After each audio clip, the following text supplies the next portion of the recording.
47.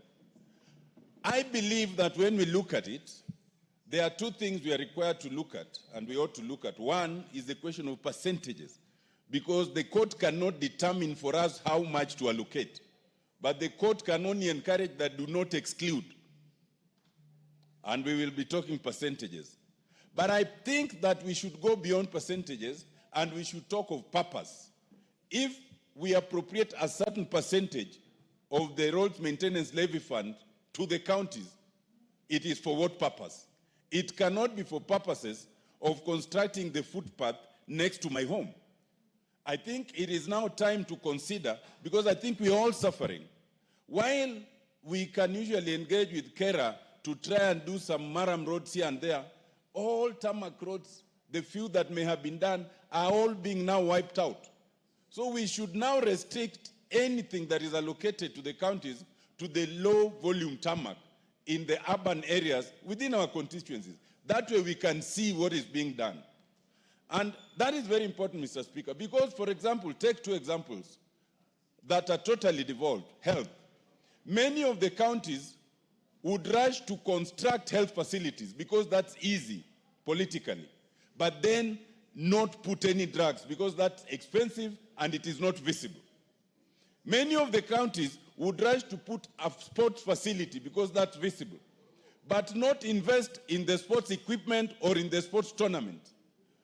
The idea of sports was removed from CDF and none of us is now involved.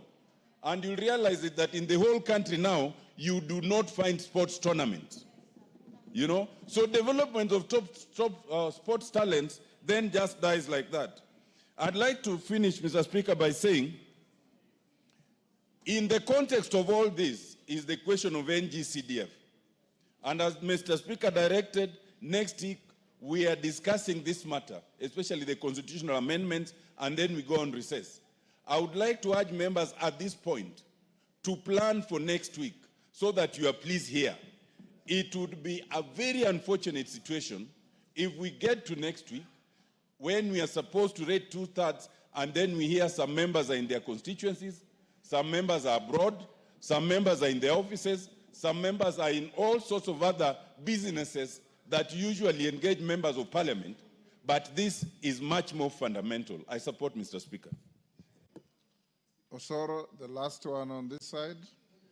Thank you very much, Honorable Speaker. Honorable Speaker, I also rise to support the mediated version of the Division of Revenue Bill, Honorable Speaker. And I congratulate the teams, both the Senate team and the National Assembly, for coming up with an amicable solution, because in my engagement with the honorable members, both from both sides, I realized there was push and pull, and it really took a lot of effort and utmost wisdom and maturity to even get to that level of 415. Because initially they had even stuck at 425 without deviating, Honorable Speaker.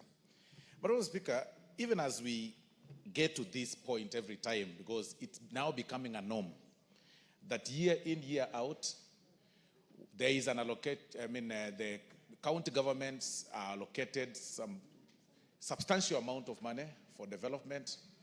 And of course, at the end of it all, we of course get to this level of engagement and everything between these two houses. With the way the Senate defends, Honorable Speaker, with the way the Senate defends this allocation or the Division of Revenue Bill, and even the way they push for high allocation to the counties, I wish the same vigor was used to follow the money and see what it does in the counties, Honorable Speaker. Because it is very unfortunate, extremely unfortunate, and we really must remind them every time that over 10 years post devolution, Honorable Speaker, we really haven't reached to the level where the drafters of the Constitution envisioned us to reach, Honorable Speaker.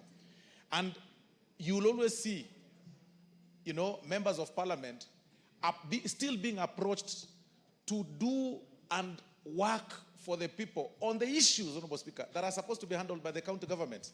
Because unless utmost civic education is done to the members of the public to get to know what members of the National Assembly are supposed to do under Article 95 and 96, and what the county governors are supposed to do. Because sometimes, Mr. Speaker, we are approached by people whenever we visit our constituencies, asked about water, asked about the hospitals, asked about feeder roads. We asked about everything. And when we tell the Honorable Speaker that this is supposed to be done by the county governments or the governors, we are told, you know, we are the ones, you are the one we elected. We do not know this governor. We do not know this MCA. You are the one who wants to do this and this and this. And sometimes it really becomes a bit of a challenge.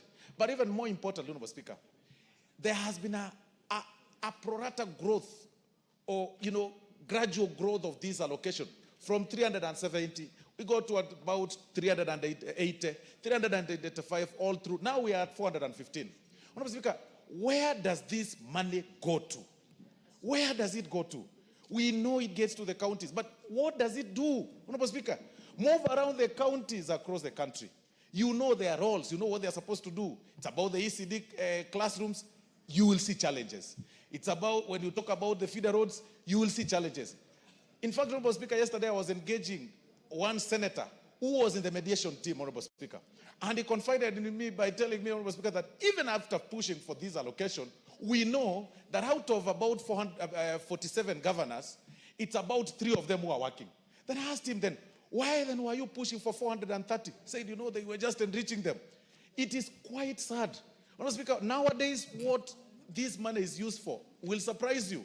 It's only meant to create a group of people, you know, who are on pay a year every month that move around with the governors, Honorable Speaker, to funerals or to public functions as cheer squads, you know, and they move. You'll actually notice even the standing position is the same.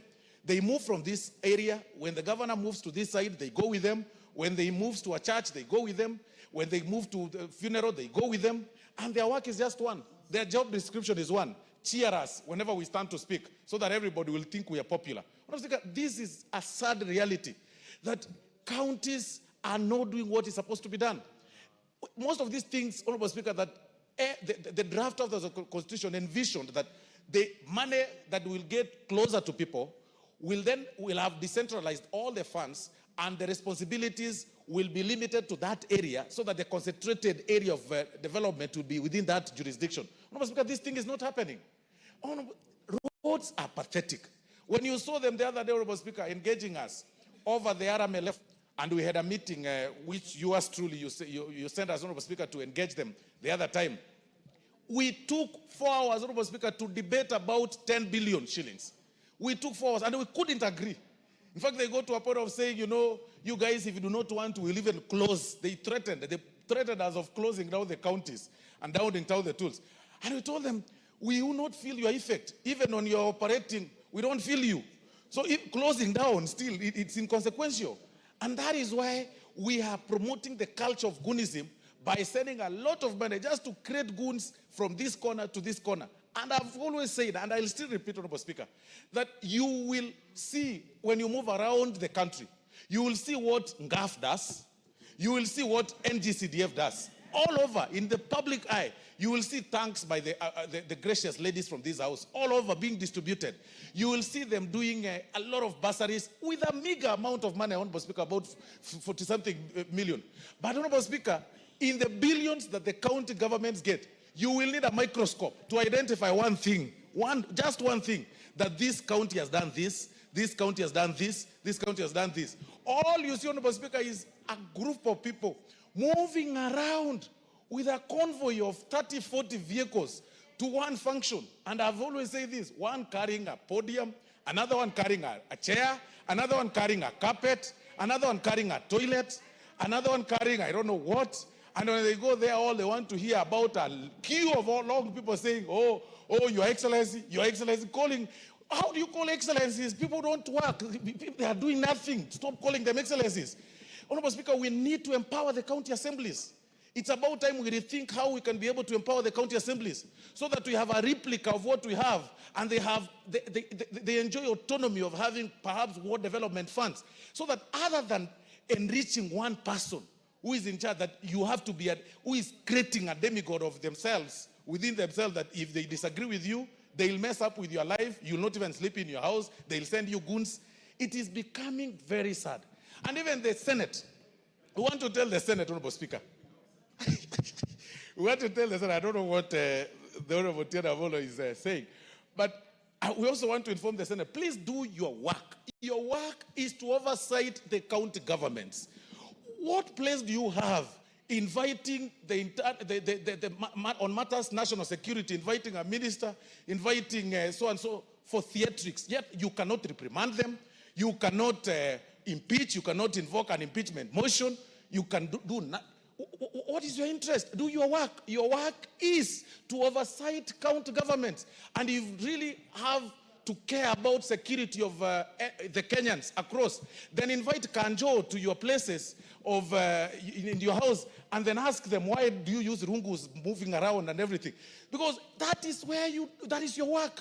Stop these things of, fighting for, recognition when you know very well you're playing to the public gallery. You know very well you are simply whipping emotions and telling, we are the upper house, we can engage the minister, we can engage the...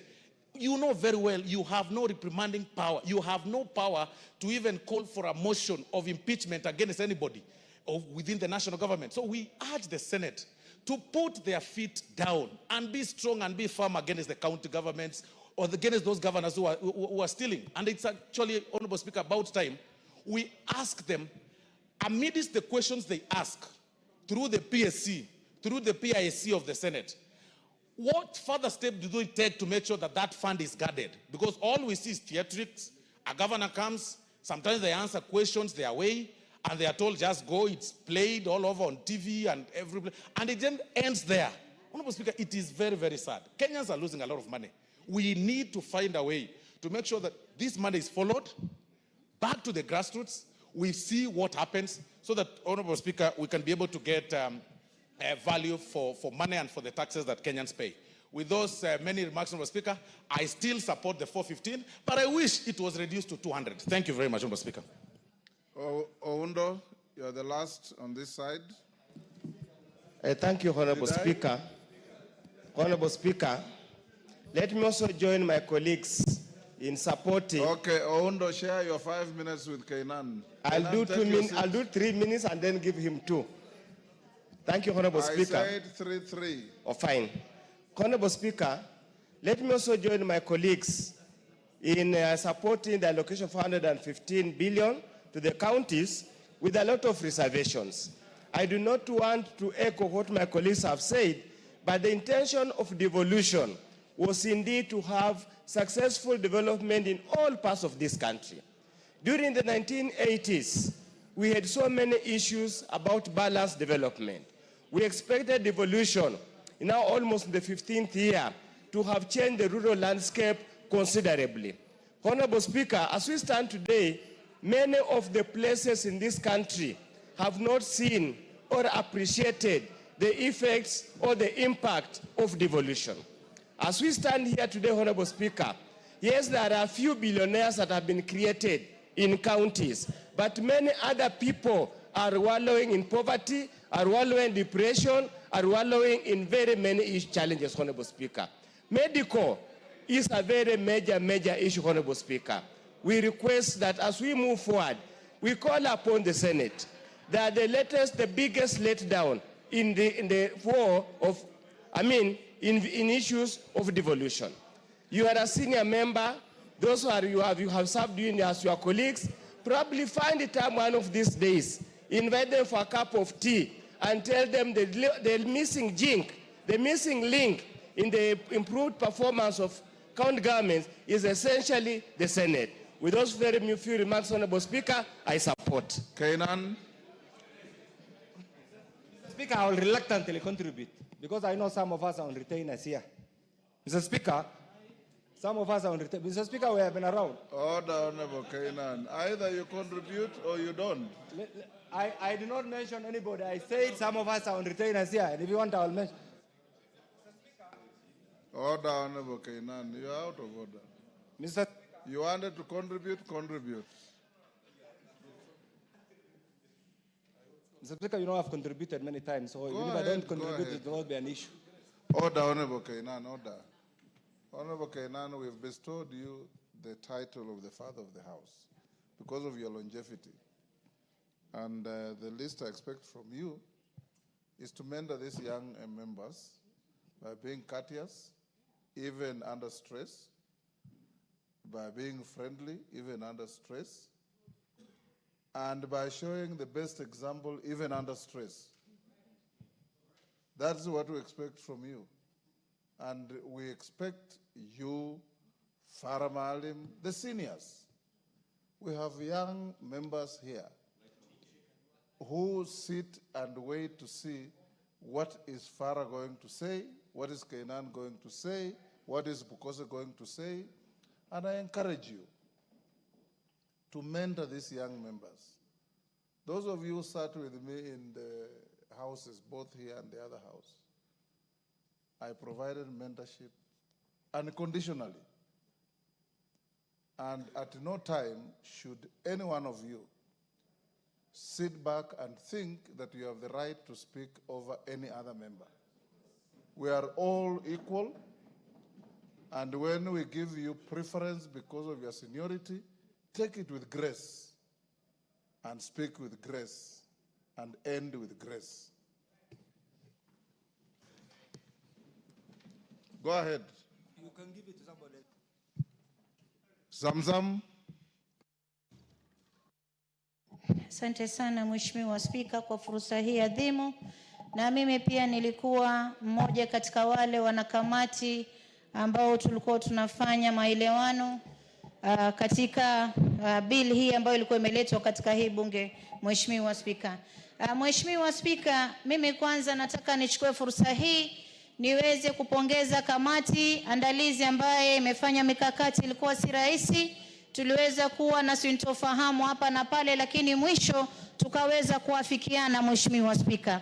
Na ugatuzi katika taifa hili Mheshimiwa Spika ulikuja ili kuweza kufikisha huduma kwa wananchi wa chini Mheshimiwa Spika. Na maana ya hii kamati ilikuwa ni kuweza kuangalia kuwa ugavi wa rasilimali katika baina ya serikali kuu na serikali za ugatuzi zinaweza kuangaliwa vizuri Mheshimiwa Spika. Mheshimiwa Spika, mimi nataka niseme hivi. Kwa sasa serikali za ugatuzi ama county governments tumewapa ongezeko katika mgao wenu. Ile kitu naomba kama mama county ama mmoja katika wale wa kamati, muhakikishe kuwa huduma zinafikia wananchi, na hasa katika matibabu na hospitali zetu Mheshimiwa Spika. Unapata mgonjwa ameingia hospitali Mheshimiwa Spika katika ICU, mgonjwa anakufa kwa sababu ile mashini wanasema imezimika ama wanasema kuwa haifanyi kazi. Na mimi nataka nizungumze hasa nikiweza kuzungumza katika kaunti yangu, niweze kusema kama mama county nimejibidisha kuhakikisha muongezeko umekuja katika kaunti ya Mombasa na kaunti zingine za Kenya Mheshimiwa Spika. Kwa hiyo kitu ambacho nahitaji kutoka kwa magavana ni kuhakikisha kuwa huduma na hata zile barabara, manake kutoka 405 billion tumeweza kusukuma, tumefika 415 billion, na kisha kuna bilioni 55 ile ambayo ilikuwa upande wa barabara, kuna bilioni 10 ambayo ni equalization fund. Hizi pesa zote katika zile ambazo walikuwa wametaka bilioni 450 hata zimeongezeka, zimefika kama bilioni 485. Kwa hiyo kitu ambacho tunataka county government muhakikishe kuwa huduma, madawa yawe ndani ya hospitali. Hatutaki kuona mgonjwa anaingia, mama anajifungua, mtoto analipishwa, mama analipishwa, inakuwa ni wizi Mheshimiwa Spika ama ni dhulma. Hatutaki kuona kuwa wagonjwa wanaingia hospitali hakuna madawa, wakati ambapo juzi na jana tumeona mkutano pale walipokuwa na KEMSA, imebainika kuwa 90 billion imepotea kwa sababu madawa zile expire Mheshimiwa Spika, na Wakenya wanakosa madawa katika hospitali Mheshimiwa Spika.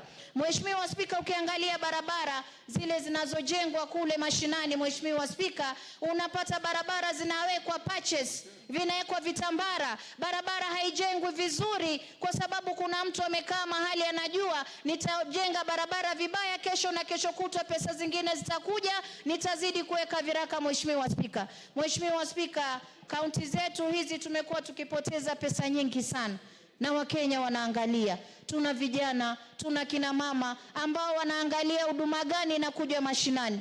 Na kama alivyosema ndugu yangu Osoro Mheshimiwa Spika, kina mama 47 licha ya kuwa tunapata mgao mdogo sana, milioni kama Mombasa milioni 46, lakini juzi mmeona nikiempower mpaka bodaboda, nimewapa bodaboda 40 Mheshimiwa Spika. Hiyo pesa kidogo, vijana wanafurahi. Ukiangalia kina mama wanapata pesa ya kuwezesha kufanya biashara. Mimi naomba counties muna pesa ya kuweza kupatia vijana na kina mama ambayo inaitwa revolving fund. Hizi pesa nyingi hazifiki mashinani Mheshimiwa Spika. Huu ni mwaka wa 3 tukiangalia, na kina mama wanataka biashara, kina vijana wanataka kufanya biashara, wanafanya. Serikali ya taifa inaweza kulemezwa kila wakati. Rais analaumiwa wakati kuna viongozi ambao wamepewa nafasi yao kuweza kufanya kazi na hawafanyi kazi. Mimi nataka niseme hizi pesa tumewapa, tunataka mjenge ECD classes. Kuna wengine tuliona hata senator alifanya oversight, akatoa ripoti yake Mheshimiwa Spika, imebainisha kuwa kuna wakati shule inaandikwa kuwa imejengwa na milioni 100, ukiingia ground hakuna skuli Mheshimiwa Spika. Na mimi nataka kuambia governors, zile kesi mmetupelekea kule kotini, kesi nyingi sisi tumekuwa defendants kila siku, wakati ambapo nyinyi wenyewe mmezembea kazini. Tumewapa pesa kwa sababu tumeheshimu kauli ya baba yetu Raila Amolo Odinga akisema ugatuzi uweze kuimarishwa. Tumeheshimu, nimekuwa mmoja katika wale ambao tumewapa hizi pesa, na sisi tunataka muonyeshe heshima kwa mzee Raila Amolo Odinga kuwa pesa mmepata na kazi mnafanya, sio wizi ndani ya counties Mheshimiwa Spika. Kwa hiyo namalizia nikisema ugatuzi unaheshimika, pesa tumewapa, na nyinyi pia muheshimu bunge hili, msiwe watu wa kuingilia mambo ya ngaf, kuingilia mambo ya NGCDF, mnakuwa na tamaa ya hapa na pale. Na senators, nyinyi mmekuwa kama oversighters wa kule county. Acheni kupewa vipeni vidogo vidogo, mkija mnataka kulemeza kila kitu katika taifa mkitetea counties. Counties tumewapa pesa, kwa hiyo wafanye kazi, tutataka kuona kazi yao. Asante sana Mheshimiwa Spika. Yes, mover.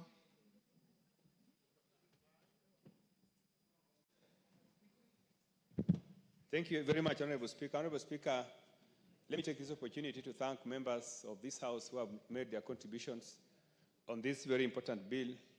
Honorable Speaker, this bill is very, very important in the budget process, that without the passage of this bill, we are not even able to appropriate. So, Honorable Speaker, with the support that I have received from the members and the contributions you have made, I believe that governors have listened to this House, and they have listened to the concerns of this House, that this House expects governors to restrict themselves to their mandate and develop counties with the resources they have been given. I also would like to join members who are asking the Senate to undertake the oversight responsibilities. Honorable Speaker, my observation is that the Senate is composed of very many young legislators. I would like to urge some of those young senators to come to National Assembly, because I think Senate they are misusing the Senate. The things they are doing in the Senate, they should come and do them here in the National Assembly. Honorable Speaker, with those many remarks, I beg to reply. Order, David, take your seat. Honorable members, I'll now put the question at order number 13, which is that pursuant to the provisions of Article 113(2) of the Constitution and Standing Order 153, this House adopts the report of the Mediation Committee on the Division of Revenue Bill, National Assembly Bill number 10 of 2025, laid on the table of the House on Wednesday, 18th June 2025, and approves the mediated version of the Division of Revenue Bill, National Assembly Bill number 10 of 2025. As members of that opinion say aye. Aye. Will those of the contrary opinion say nay? The ayes have it. Next order. At order number 14, honorable members, on the request of the majority leader and agreement of the chair budget and approval of the speaker, we'll go to committee on appropriation bill and stay equalization fund appropriation bill to a later date, maybe next week. Next order. Order number 14, Committee of the Whole House.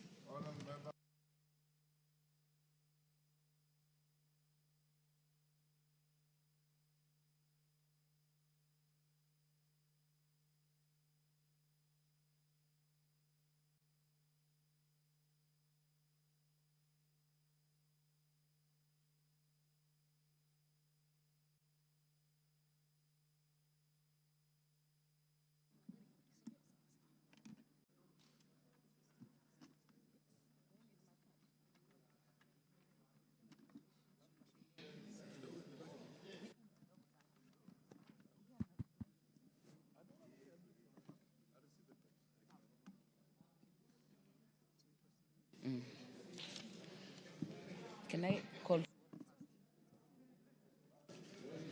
Order, members. We are now in the Committee of the Whole House for the Appropriation Bill, National Assembly Bill number 23 of 2025. Clause 3. Order, members.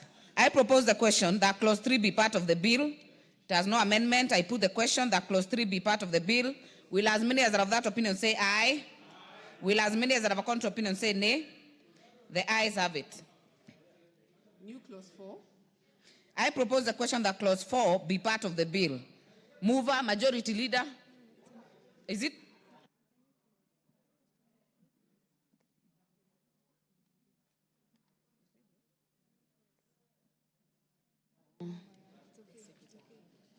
Just take it again.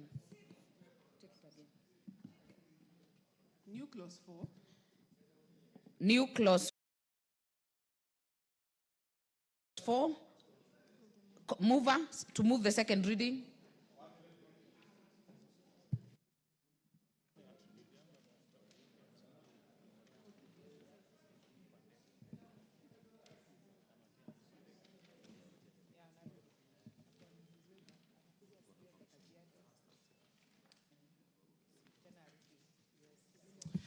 Sorry, Honorable Chair, consulting with the Chair, and I wish to drop that particular amendment, having consulted with the Chair on the way forward.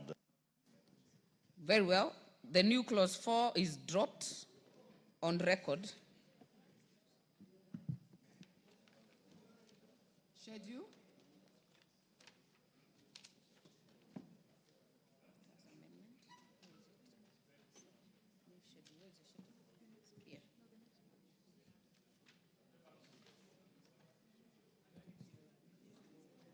Honorable members, I propose the question that the schedule be the schedule of the bill.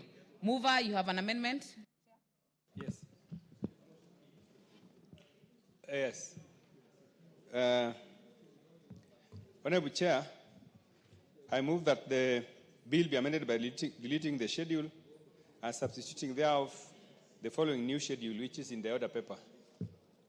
Honorable Chair, members are aware that there was recent changes in government where the President pronounced himself through a new executive order. That order has occasioned the organization of the budget to reflect the realities of government. And therefore, we have a new schedule that is capturing all the changes that are contained in the executive order. Thank you. Very well. Honorable Elachi, are you on this? No. Your card is in the intervention. Okay. I will therefore propose the question that the schedule be amended as proposed by the Chair. I put the question that the schedule be amended as proposed by the Chair. Will as many as are of that opinion say aye? Will as many as are of a contrary opinion say nay? The ayes have it. Clause 2. I propose the question that clause 2 be part of the bill. There is a proposed amendment, Chair. Thank you. That clause 2 of the bill be amended by deleting the words 1,877,366,830,829 and substituting thereof the words 1,549,759,302. Honorable Chair, because of the changes that were occasioned by the new executive order, there is an increase in the exchequer vote by 150 million and a reduction in the appropriation in aid by the similar amount. Thank you. Thank you very much. I propose the question that clause 2 be amended as proposed by the Chair. I put the question that clause 2 be amended as proposed by the Chair. Will as many as are of that opinion say aye? Will as many as are of a contrary opinion say nay? The ayes have it. I now put the question that clause 2 as amended be part of the bill. Will as many as are of that opinion say aye? Will as many as are of a contrary opinion say nay? The ayes have it. Title. I propose the question that the title be the title of the bill. I put the question that the title be the title of the bill. Will as many as are of that opinion say aye? Will as many as are of a contrary opinion say nay? The ayes have it. Clause 1. I propose the question that clause 1 be part of the bill. I now put the question that clause 1 be part of the bill. Will as many as are of that opinion say aye? Will as many as are of a contrary opinion say nay? The ayes have it.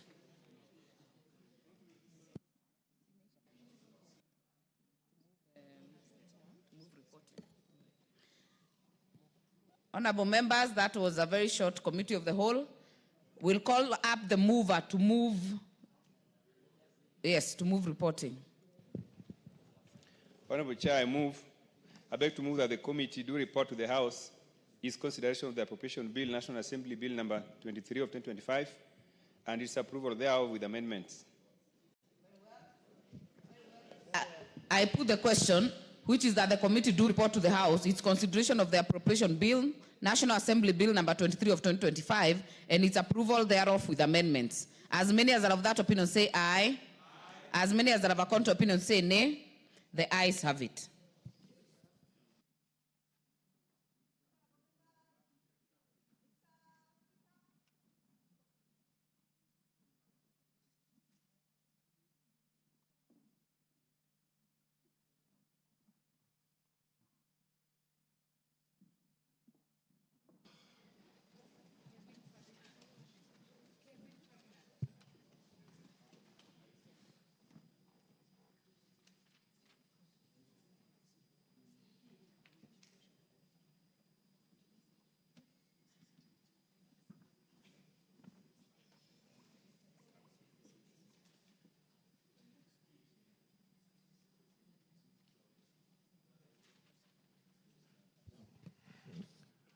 The chairperson to report to the House.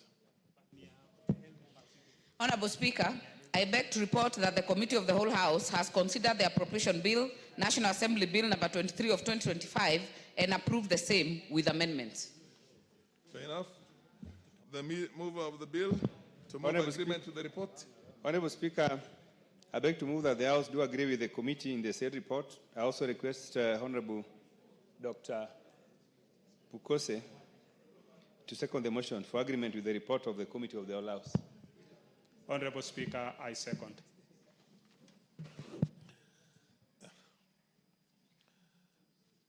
Honorable members, I now propose the question, which is that the House do agree with the committee in the said report.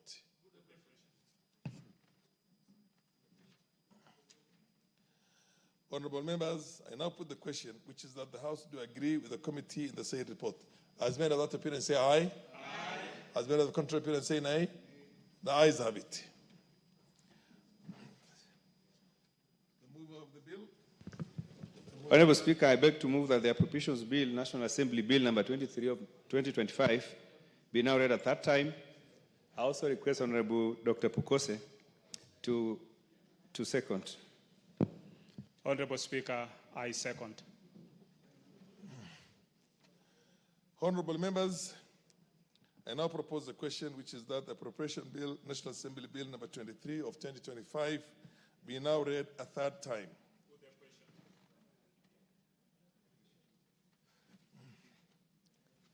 Honorable members, I now put the question for the third reading. I have confirmed that the House is properly constituted for the purpose of making a decision. I therefore put the question, which is that the Appropriation Bill, National Assembly Bill number 23 of 2025, be now read a third time. As many of that opinion say aye. Aye. As many of the contrary opinion say nay. The ayes have it. A bill for an act of parliament to authorize the issuance of a sum of money out of the consolidated fund and its application towards the service of the year ending on the 30th of June 2026, and to appropriate that sum and a sum voted on account by the National Assembly for certain public services and purposes.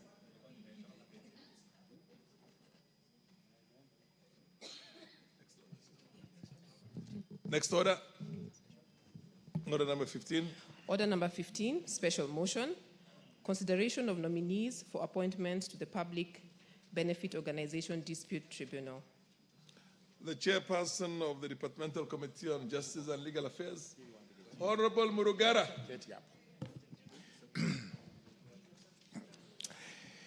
Thank you very much, Mr. Speaker. Mr. Speaker, allow me to move that, taking into consideration the findings of the Departmental Committee on Justice and Legal Affairs in its report on the approval hearings of nominees for appointment as the chairperson and members of the Public Benefit Organization Dispute Tribunal, laid on the table of the House on Tuesday, 17th June 2025, and pursuant to the provisions of Section 50 of the Public Benefit Organization Tribunal Act 2013 and Sections 3 and 8 of the Public Appointments Parliamentary Approval Act, Chapter 7F of the Laws of Kenya, approves the appointment of the following persons to the Public Benefit Organization Dispute Tribunal, namely, number one, Ms. Eunice Adoyo Otieno Aroa as the chairperson, Ms. Christabel Mideva Eboso, member, Ms. Elizabeth Mbithe Mulwa, member, Dr. Leonard Kinyulusi, member, and Mr. Mohammed Sheikh Nur, member. Honorable Speaker, on the 17th of June 2025, on behalf of the JLAC Committee, I tabled a report of the approval hearings signed on the same day. I also implored upon members to obtain a copy of that report so that they acquaint themselves with it and are able to contribute positively regarding the proposal that these 5 nominees be approved to this tribunal. Be it go on record that under Section 50 of the Parent Act, curiously, it is required that this House approves members to sit in that tribunal. And I say curiously because it is not usual for the House to approve members to sit in tribunals, especially where, under the Constitution, the tribunals are part of the judiciary. Number two, these nominees were actually interviewed by a panel chaired by the Chief Justice, and the approval was given. Therefore, we may need to reconsider our law.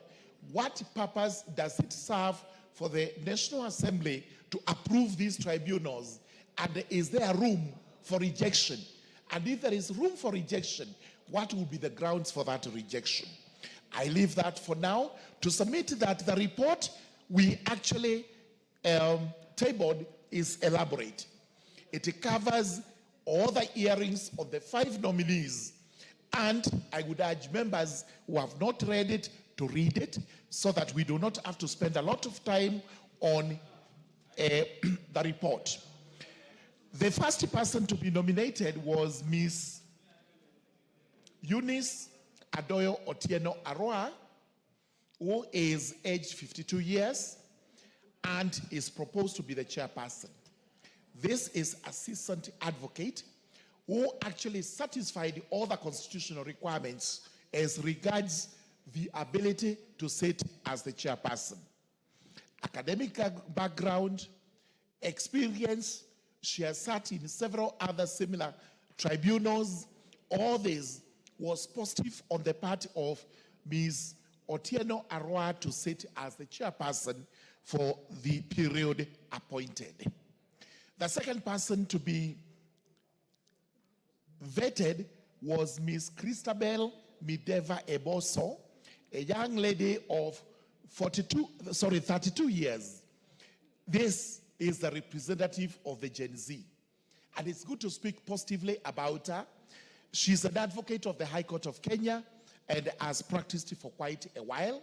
She has also involved herself in various tribunal matters which give her the necessary experience and qualification to sit as a member of this tribunal.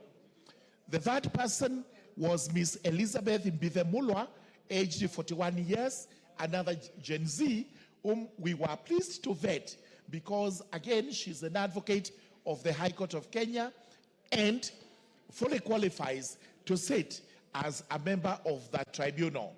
The fourth person was Dr. Leonard Kinyulosi, who is not an advocate. And this is the requirement of the law, that two of these members need not be advocates. Dr. Kinyulosi is well educated. If you go to the report, especially on him, he has written enormously about various topics, both in law, in social work, and other areas which are required to have dispute resolution. It is that experience that qualified Dr. Kinyulosi to sit in this board. And the last of them was Mr. Mohammed Sheikh Noor, who again is not a lawyer, a self-made person from the northern side of Kenya, aged 50 years. He has also actually studied quite a lot in matters social, in matters religious, in matters where disputes arise. And this being the public benefits organizations. And for each of this house, these are what used to be called NGOs. Now they are called public benefit organizations. We were of the opinion that Mr. Mohammed Sheikh Noor suits very well to sit as the 50th member of the tribunal. So we actually had all this in mind when we looked at the procedure of nomination of these 5 persons, and that procedure was fully satisfied under the relevant act, the Public Benefits Organization Act.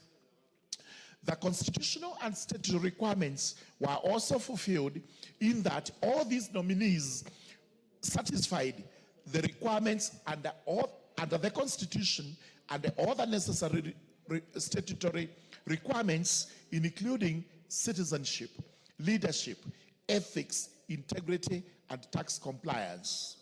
Then we looked at the nominees were able to meet the integrity threshold under Chapter 6 of the Constitution. They all demonstrated knowledge of topical, administrative, and technical issues of the position to which they have been nominated, and they have the requisite abilities, academic qualifications, and the professional experience to be approved for appointment. As regards their suitability of the nominees for the proposed appointments, having regard to whether the nominees' abilities, experience, and qualities meet the needs of the body to which they have been nominated, we were able to conclude that the nominees have demonstrated deep understanding of the affairs of the public benefits organizations, the dispute resolution mechanism, and their respective roles of chairperson and members. And as a general observation, we were convinced as a committee that the PBODT, which is the tribunal itself, is the only tribunal that requires vetting. And this is why we have made a proposal that we have to look at this afresh to actually confirm whether we should be nominating all members of all tribunals. And I wish to inform the House that we are re-engineering. We are actually going to resubmit. We are going to republish the tribunals bill so that we come up with a tribunals act regarding the various tribunals in the country. As we do that, we will consider whether it will be necessary to vet these tribunal members, or we will leave it to the exclusive jurisdiction of the judiciary to have these members sit in those tribunals. Having considered all that, Honorable Speaker, the committee has now recommended that this House approves Ms. Eunice Adoyo Otieno as the chairperson of the Public Benefits Organization Disputes Tribunal, and also approves Ms. Christabel Mideva Eboso, Ms. Elizabeth Bithemulwa, Dr. Leonard Kinyulosi, and Mr. Mohammed Sheikh Noor to be members of the Public Benefits Organizations Disputes Tribunal. With that, and with a very, very light closing remark, you will notice that age has actually been considered fullest. It's spread across, and that's why we have good words for the Gen Z, because they have a member in here. Number 2, the gender parity, the gender equality, which is a requirement, has been now satisfied in favor of the ladies, because we have 3 ladies sitting in this tribunal and 2 men sitting in the same tribunal. This is a positive step that we actually commend the judiciary for having brought this. Now, with those remarks, having called upon the House to approve the appointment of the 5, it is my singular pleasure to invite the member of Kenya nominated, Ms. Zuleka Harun, to second the motion. Thank you very much, Honorable Speaker.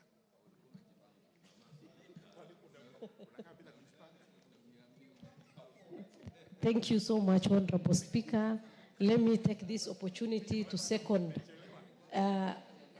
the chairman of Justice Legal Affairs Committee and the report that was prepared by the Justice Legal and Affairs Committee on the approval vetting of the members of the Public Benefit Organization Dispute Tribunal. Honorable Chair, the committee has noted that all the nominees have met the statutory requirements. They have also met the academic qualifications, professional experience, and all the requirements under the Act. The nominees have also demonstrated their deep understanding of issues to do with the Public Benefit Organizations Act, Organizations Dispute Tribunal, and as well as conflict resolution mechanisms that they are going to employ in their role as members of the dispute tribunal. Honorable Chair, the thing that excited me in this report more is we always fight for the 2/3 rule in every appointment that is done in this country.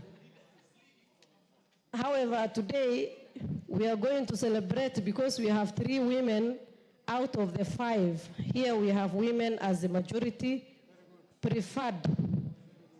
And I also congratulate the Chief Justice who has done justice for our ladies in this country. Number 2, we also have the issue of the youth covered very well. If you look at the age of all the members, we have 3 who fall under the Gen Zs and the millennial bracket. I also want to congratulate them for considering the Gen Zs in their appointment. Gen Zs are not only on the streets, Honorable Speaker. We have serious Gen Zs who are taking part in crucial matters of this country. An example is Ms. Christabel Ebosa, who has done so well in the interview, and until we didn't even get a chance to ask her more questions in the vetting process. So I want to congratulate her on that and all the nominees who have made to this list. As I second, I also want to urge the House to consider these members and congratulations to the committee and the good work they have done. I second, Honorable Speaker. Thank you. Honorable members, I now propose a question that taken into consideration the findings of the Departmental Committee on Justice and Legal Affairs in its report on the approval hearing of nominees for appointment as the chairperson and members of the Public Benefits Organization Dispute Tribunal laid on the table of the House on Tuesday, the 17th June, 2025, and pursuant to the provisions of Section 50 of the Public Benefits Organization Dispute Tribunal Act of 2013 and Sections 3 and 8 of the Public Appointments Parliamentary Approval Act, Cap 7F, approves the appointment of the following persons to the Public Benefit Organization Dispute Tribunal. Roman 1, Ms. Eunice Adoyo Otieno Arwa, Chairperson.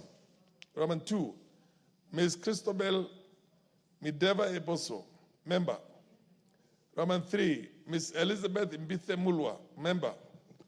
Roman 4, Dr. Leonard Kinyulusi, Member. And Roman 5, Mr. Mohammed Sheikh Noor, Member. Honorable Karemba. Karemba. Yes, that is the correct pronunciation, Honorable Speaker, and thank you very much. Honorable Speaker, from the onset, I want to start by saying that I support fully this motion on the motion that regarding the appointment of these very diligent Kenyans to this tribunal. And I wish to confirm that, Honorable Speaker, I am a member of the Justice and Legal Affairs Committee under the leadership of the Honorable Murugara, who led us to doing this very important assignment. Honorable Speaker, what excites me in this report and in the findings of this report is that the members of this tribunal are very well educated.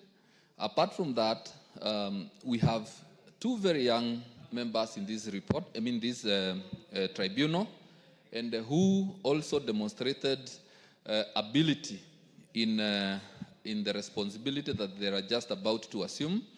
And you see, in this country, Honorable Speaker, we have had very many tribunals, commissions, and assignments that have only been given to the very senior citizens in this country. But now, seeing very young people being given opportunities to work in this high-level tribunal now inspires confidence even from the young people of this country that indeed there are opportunities for them when they get the training and the education that is needed of them.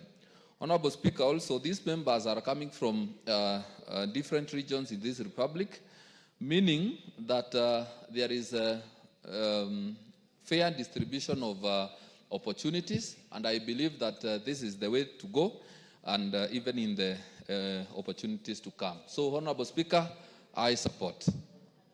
Fair enough. The Honorable Rindikiri, MP for Buri. Thank you, Mr. Speaker, for this opportunity. First, I would like to identify myself with the findings of the Justice and Legal Affairs Committee on their assessment and subsequently presentation of the nominees. Mr. Speaker, tribunals play very great role, especially when there are issues related to disputes. Mr. Speaker, the public benefits organizations are what used to be called non-government organizations. These organizations, Mr. Speaker, are both local and international. And they engage themselves in various activities, education, health. They are also involved in public awareness in various parts of this country. In many cases, Mr. Speaker, you find they are required to adhere to the legal status of the country. Mr. Speaker, we used to hear a lot of complaints and tug of wars between NGOs and the government. And many of them, Mr. Speaker, particularly government requires to know where they have come from, what they are doing, what achievement they have gained in the areas where they are operating. In the process, Mr. Speaker, we would hear there are a lot of disputes. And therefore, a tribunal becomes very important, because now when these disputes between the government and these NGOs come, there must be somebody to listen to them. Mr. Speaker, many of them requires legal decisions to be made. And also, we need a lot of fairness, of course, when a dispute arises. And Mr. Speaker, they also provide legal experts. And that's why I need to identify myself with the nominees. Are they qualified to perform these responsibilities? Mr. Speaker, these are lawyers of good standings, and they are people from very strong background, which to me, they are able to discharge the responsibilities of a tribunal. Mr. Speaker, the committee has looked at their CV, which we have also looked at. There is fairness in terms of the gender sensitivity, which is a requirement in our constitution. And Mr. Speaker, they have combined on all the required age brackets. So from this perspective, Mr. Speaker, I would like to say that the committee has done a good job, and I would like to urge that we support the nomination and confirm them to sit in this very important tribunal. I support, Mr. Speaker. The Honorable Member of Parliament for Ariela. Mr. Speaker, the nominees are qualified, suitable, and appropriate. I support. Honorable Elachi Beatrice. Mr. Speaker, you know when Senior has said that, he's telling us we finalize. But having said that, Mr. Speaker, is to support and to say that indeed, as the Chair has said, I believe that we must appreciate the crucial role in resolving disputes, particularly in special areas. And this is one special area that is very interesting, an area where I know we've had a lot of challenges in how to work together and really harmonize and ensure this transformation in our people. So, Mr. Speaker, we also appreciate that Article 13C of the Constitution recognizes that the judiciary and the independent tribunals are indeed organs that are given the powers to deal with all the claims and most of the challenges we face in terms of law. So the most important thing is to thank those who applied and to ensure the team now that is coming in, that you're coming in an area that is very crucial, an area where we always have a lot of challenges, especially even challenges of just understanding, and especially the international organizations that we have under this authority that are going to be regulated, that when you come into a country, you come in to enhance and to build trust and to ensure, because you're also spending taxpayers' money that are coming from outside. That person, that citizen in that country that was taxed for the money to come and benefit another citizen would wish to see transformation. And so as I finalize, Mr. Speaker, I also want to really plead that even on all the things that are happening now, we want to work together to have peace in our country. And so even in those organizations, look at your country and remember this is just your country. Work for it. I beg to support. Honorable Sane, then followed by Honorable Langat. Oh, I can see the Vice Chair of this very able committee, Mutuse. You will also have a go at it. Proceed, Honorable Sane, MP for Wajir North.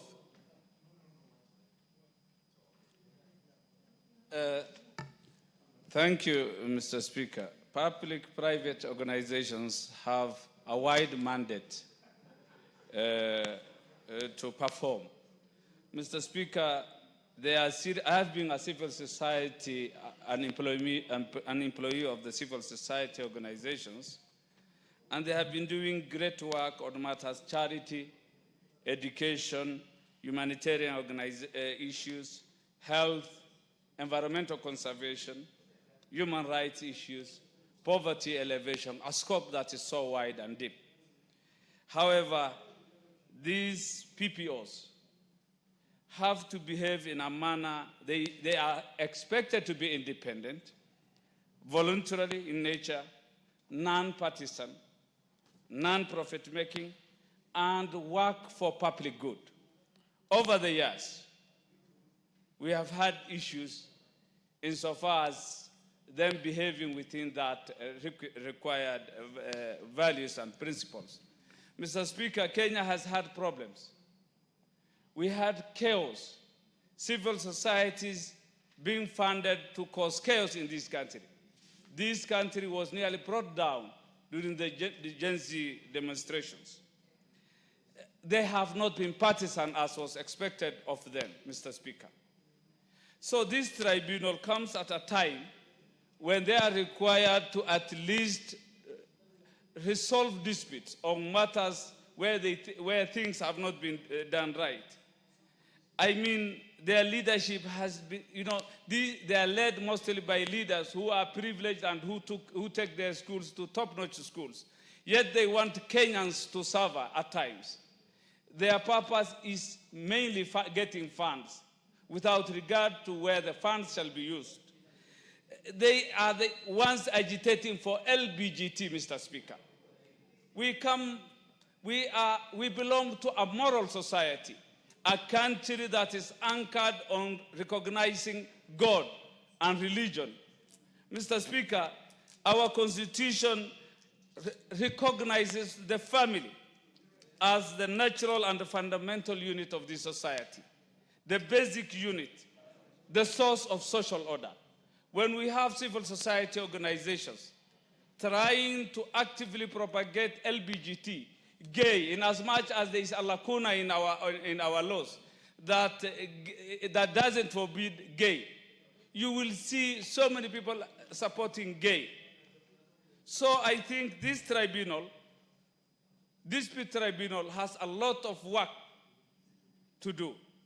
This is the time they should at least engage and resolve disputes on funding, disputes on mandate, disputes on so many things that are done behind the country. We were about to lose our country. And I think this tribunal should be up to the task to make sure that we don't lose our stability.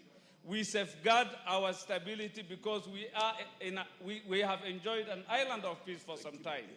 You know, we have Somalia on one side. We know what is happening in Sudan, in South Sudan, and in other parts of East and Central Africa. Mr. Speaker, if these civil society organizations are not audited, if they are not held to task, then I'm afraid we may lose our country. This tribunal should be tough and thorough on these PPOs. I support the nominees. Thank you. The Honorable Langat David, and then followed by the Deputy Chair of this. Mr. Speaker, I wish to support the committee. Mr. Speaker, the committee for the Kenyans who have been appointed to different positions of this tribunal, Mr. Speaker. Mr. Speaker, the committee is a arm of this parliament, and they have done background checks. They have checked their qualifications, Mr. Speaker, their reputation, Mr. Speaker, and therefore, and they have informed us here that all these Kenyans, right from the chairperson to the members, are all qualified in terms of academics, qualified in terms of reputation, qualified in terms of everything, Mr. Speaker. I support. The Honorable Mutuse. Honorable Mutuse, Vice Chair, please give him the mic. Thank you, Mr. Speaker. I will be very brief. Number one is to thank our chairman, the chairman of the Justice and Legal Affairs Committee, the member for Tharaka, Honorable George Kitonga Morogara, for good stewardship of the committee while considering and vetting the nominees. Number two, Mr. Speaker, Parliament would recall that while the Public Benefits Organization Act was enacted in 2013, it was only operationalized recently in the year 2024.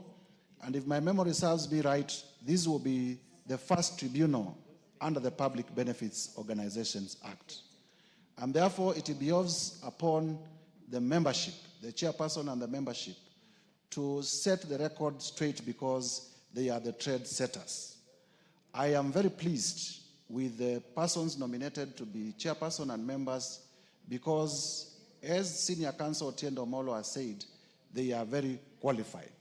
Number two, they are a good mix in terms of gender. For the first time, the women gender is more than the male gender in the committee. And number two, they are also well balanced in terms of generational equity. There are those who are of age and there are those who are young, in order to bring the different experiences so that young people in this country also know that they can sit in tribunals, they can sit in public bodies for as long as they are qualified. With those remarks, I want to wish them well, and I want to request members to approve this afternoon, to approve these nominees, so that this sector can have a tribunal that can hear and determine disputes that may arise from the Act and then appeals coming from the sector. Mr. Speaker, I think it is also important for us to remember that the objective of the Public Benefits Organization Act is to create a self-regulating public benefits sector.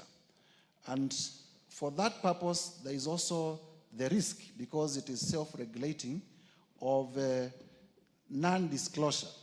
And there is also an overriding objective that the organizations, which initially were primarily non-governmental organizations, also promote good governance and accountability. And as you have seen, also part of promoting good governance is to ensure that they are not used for proliferation of illicit flows of finances that may be used to harm either the security or other aspects of our national economy. And therefore, as disputes arise, we want to urge those nominated to put the country first, to know that even the organizations that are funding our public benefits organizations are doing so because of their own interest. They are not doing so because of our national interest at all times. And to be careful that such that public benefits organizations are not used to advance the interest of other nations to the detriment of our national interest. I support. Madam Mukami. Thank you very much, Honorable Speaker. Honorable Speaker, I rise to support the nominees after going through their names and after hearing from the chair. They all have what it takes. And Chairman, I want also to thank the Chairman, because I can see the women are very well represented. We also have youth there. Generally, they have what it takes. And you know, NGOs are really good and they normally serve us very well, especially in my county. I've seen them helping people living with disability, women, and youth. I hope they are going to deliver as we expect them to do, and I support. Madam Wako Naomi. Thank you, Honorable Speaker, for giving me this opportunity to also confirm my support to the nominees. Honorable Speaker, the nominees who are appointed to the Public Benefit Organization Dispute Tribunal are well considered. I have gone through the report. I have also seen that they all qualify for the positions, and the members of that committee have done good work, and I also want to congratulate the committee members for that. I also want to tell the nominees, and especially the chair, Eunice Adoyo Atieno Arwa, when they take up their responsibility and when they are sworn in, they should represent the entire country, and they should also represent the interest of everybody, because now that they are there on behalf of all of us, on behalf of all Kenyans, representing the entire nation. I also want to say that, yes, we are going far, because this government is putting a lot of attention to nominating the qualified people for different positions and also representing the entire nation. Mine is just to say, yes, I support, and I support the motion, and let them serve the country in the best possible way, as if there is no tomorrow, because we have a lot of responsibilities. We need to give our best to the country because this is the time that God has given all of us to serve this country. Thank you, Honorable Speaker, and I support. Honorable members, I get the feeling that there's a concurrence. Oh, yes, you want to contribute. You had not put in your card. Anyway, proceed, Honorable. Thank you, Speaker. Thank you, Speaker. Speaker, I support this a nomination of the tribunal members. Legally, this is a tribunal which can be able to sort out a number of disputes instead of escalating them in the wrong forums. And looking at the characters of the people who have been picked as members of this tribunal, Speaker, you see that they are the most qualified people whom we can say that they are fit to be... They are not characters. They are eminent personalities. The personalities. If looking at the even characters, when it's put in the right word. Honorable member. Speaker, when it's put in the right perspective, it's just describing a person. It's not an insult, neither and the meaning, but it's just a way of describing a people. But I'm saying these nominees of ours, they are the best whom we can say that they are best placed at this time to be where they are positioned now. Having been looked upon by the legal committee and scrutinized and the document verified and shown that they are the most qualified, I hereby support their nomination, taking into account that at this crucial time when we have issues as it relates to the police, the law enforcement officers, and so on, is the right time for them. So that at least we can have that balance of confidentiality with the law enforcing forces, because when they have that tribunal which can address the issues which the public cannot be able to address directly, I think is the right time for them to come and play the role as the arbitrators of whatever is going to be presented upon them. I thereby support the same, Mr. Speaker. The Honorable Professor Nyikal. Thank you, Mr. Speaker. I rise to support the report of the committee. Mr. Speaker, what we used to know as NGOs or the public service organizations now are actually an important part in a democratic society. Mr. Speaker, they offer charity in service delivery. Very often, they do the most public education on all matters of public interest. They lobby when we have new policies, when we have new laws. Many times they are the first to actually draw attention to public interest in those issues. And therefore, they are very important politically, and to that extent, they are also very controversial. Often they are funded from foreign sources, and again, that puts them in controversy, particularly when we want to pass laws or we want to do things that are not supported by the public. So, Mr. Speaker, the need for a tribunal for them is important because they'll face many criticisms. They'll face many criticisms. So they'll be accused of many things. And sometimes they may also do things that are not public interest. So this tribunal is extremely important. The team that has been proposed, according to the committee report, have actually gone through the correct process. Each has been found to be suitable in the educational requirements, professional requirements, and experience. I have had opportunity to interact with some of them, particularly the proposed chair, and this is a lady of great integrity, great industry, and I've seen how she can lead public organizations. I think she'll do a good job. With that, Mr. Speaker, I support.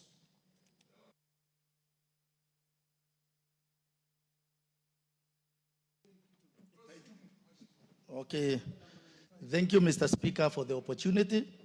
I rise also to support this progressive act through JLAC under the stewardship of very able chairperson, Honorable Murugara. I want to say this one will create a very good atmosphere in matters of taming the sector. When you look at the nominees, they are people of high credibility, people of integrity, and I believe the lady who has been nominated as the chair will be very able to run the sector and more importantly to serve the Kenyans with integrity that is deserved.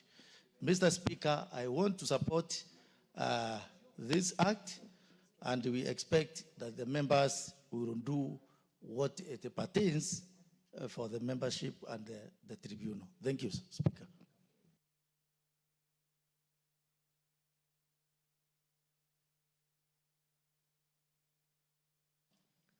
There being no further interest, Honorable, the mover to reply. Thank you very much, Honorable Speaker. Allow me to thank everybody who has contributed to this motion. The support was overwhelming. I confirm that the act came into force in 2013, but we have not had this tribunal established. And this is the right time to do it. Mine finally would be to congratulate the 5 members and ask them to go and perform their duties diligently. Kenyans are waiting for them to receive that justice which is supposed to come from this tribunal. Even if it is quasi-judicial, it will have to deliver justice to all parties that go before it without fear, favor, or any ill will. So with those remarks, Honorable Speaker, I beg to reply.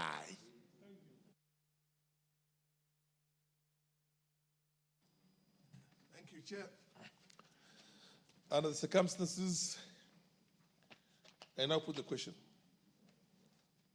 That taking into consideration the findings of the Departmental Committee on Justice and Legal Affairs in its report on the approval hearing of nominees for the department, for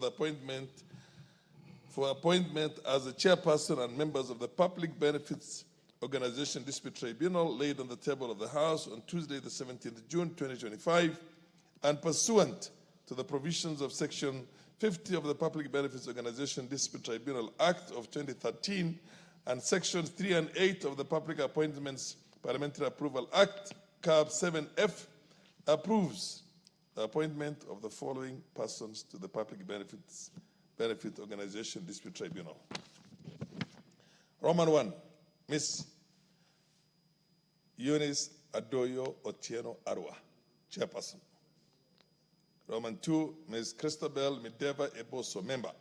Roman 3, Ms. Elizabeth Mbithe Mulwa, member. Roman 4, Dr. Leonard Kinyulusi, member. And Roman 5, Mr. Mohammed Sheikh Noor, member. Will as many of the opinion say aye? Aye. Will as many of the contrary opinion say nay? The ayes have it. Next order. Order number 16, the County Public Finance Laws Amendment Bill, Senate Bill number 39 of 2023, second reading.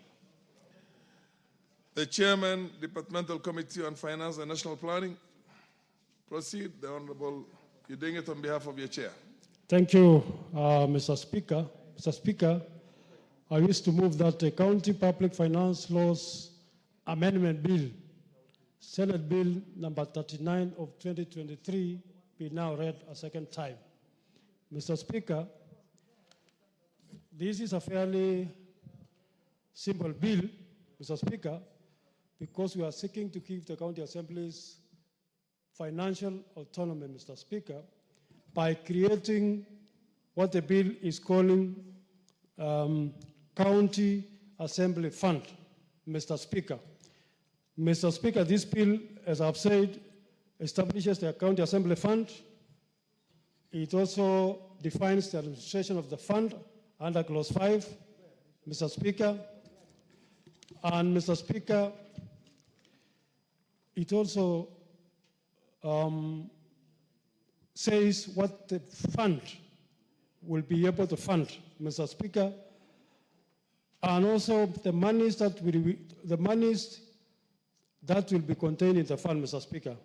Mr. Speaker, it also gives the controller budget the powers to be able to be, the bill is calling it fewer rights to be able to be checking the account, Mr. Speaker, to avoid corruption, Mr. Speaker.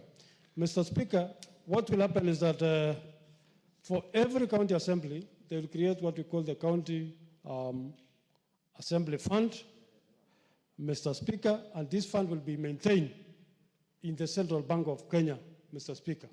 Number two, the administrator of the fund shall be the county assembly clerk, Mr. Speaker, who can also designate another member to be the accounting officer.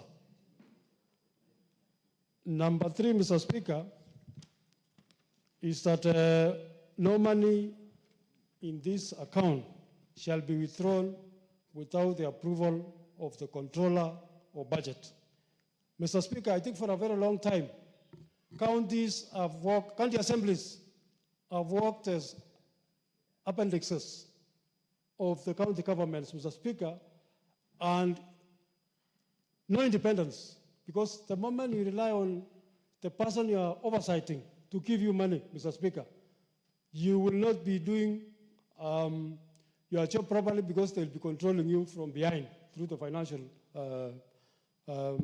disbursement, Mr. Speaker. So this bill, I think, is a very progressive bill, which will now make county assemblies to be more independent financially, to be able to do their job well, Mr. Speaker. We are also saying, of course, the monies will go to the county treasury, but in this bill, we are saying the county treasury must, and not later than 15th of every month, must send the money to the county assembly fund for the purpose of the county assembly, Mr. Speaker. So I think if we pass this bill, our county assemblies will be able to better do their oversight role, their representational role, their budget role, legislation role, Mr. Speaker. So I think I want to propose to this House that we pass this bill. We make it county assemblies more independent. We are even saying, even if the money is not used, Mr. Speaker, for one reason or the other, that money shall still remain in the county assembly fund for the purpose of which they had been budgeted for. So, Mr. Speaker, I want to support and ask members to support. You want to move? I move, Mr. Speaker, that I request members to support, Mr. Speaker, and I want to request my colleague, Honorable Irene Mayaka, to second, and members, let us support our county assemblies. Yes, Irene Mayaka. Thank you, Honorable Speaker. Honorable Speaker, it gives me an honor and privilege to actually second this motion, which is the Senate Bill. It's a bill. It's a bill, not a motion. Senate Bill number 39 of 2023 that seeks to actually give county assemblies autonomy that will give them independence. Honorable Speaker, I say it's a privilege because I am a previous member of County Assembly, and in my experience when I was at the County Assembly of Nyamira, there was a lot of push in the County Assembly forums for MCAs to be able to have this autonomy. The second reason, Honorable Speaker, is because currently, and I know a majority of members and public have witnessed what is going on in the County Assembly of Nyamira, where the County Assembly MCAs, the County Assembly Secretariat have been totally put on the ground for the last 9 months, unable to even pay salaries for both the MCAs and the workers of the County Assembly. And this has been extremely frustrating for that particular County Assembly. I have also seen many other county assemblies being frustrated by the county executive because they do not have autonomy.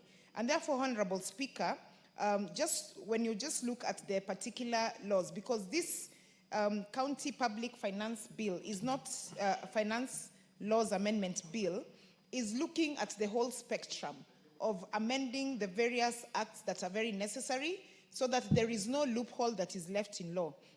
Honorable Speaker, it is seeking to amend Section 2 of the County Assembly Service Act, Section 31 of the County Assembly Service Act, Section 32 of the County Assembly Service Act, County Assembly Service Act, Section 34, and very importantly also, Honorable Speaker, the Public Finance Management Act, where we are inserting Section 109A to E and Section 119, which are very fundamental in, one, establishing the fund, management of that particular fund, and how the controller of budget also comes in terms of just ensuring that there's proper utilization of funds.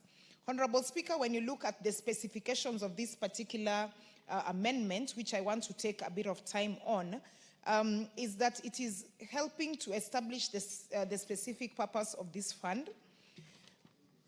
Section 109B is looking at how this fund is going to be utilized. Section 109C is looking at how the monies will be retained within the fund. Section 119 is looking at the viewer rights. So the control of budget shall have viewer rights into this particular fund. And Honorable Speaker, also very important, is that there is Section 136 that has also been inserted that also looks at if funds have not been utilized, the appropriated funds that have not been utilized, how they will go back to Exchequer.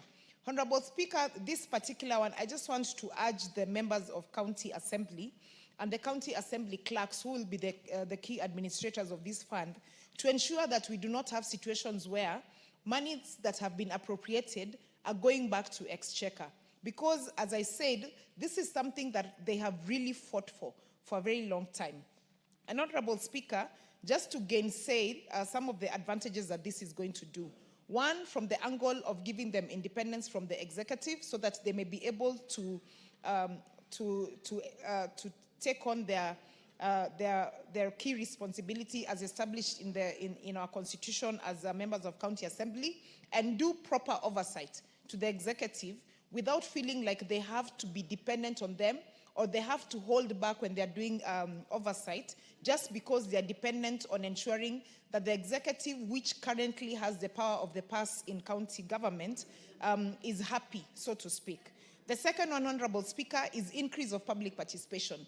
Because currently, as it stands, members of County Assembly and the County Assembly Secretariat are not able to do direct public participation. They have to rely on the executive. So, Honorable Speaker, a case in point, for example, when they are administrating the budget in county assemblies, they have to wait for the executive to give them funds for public participation. And so most of the time, they're not able to actually ensure that they're taking into consideration the direct requests and the direct community engagement, because they have to ensure that the person who has the power of the purse is made happy. Therefore, Honorable Speaker, just to save time and also allow other members to support this, I think I just want to encourage the members to really support this. The members of County Assembly have been looking for this particular empowerment since devolution began, since the establishment of the 2010 Constitution. So this will be a landmark law that we are giving to the county assemblies, and not only to the county assemblies, Honorable Speaker, as I finish, but also to the members of public. Because remember, in terms of administrative, political administrative in this country, members of county assemblies are at the lowest level in terms of the wards. So enabling them to be able to have funds that give them autonomy, to be able to serve members of the public right down to the county wards is not only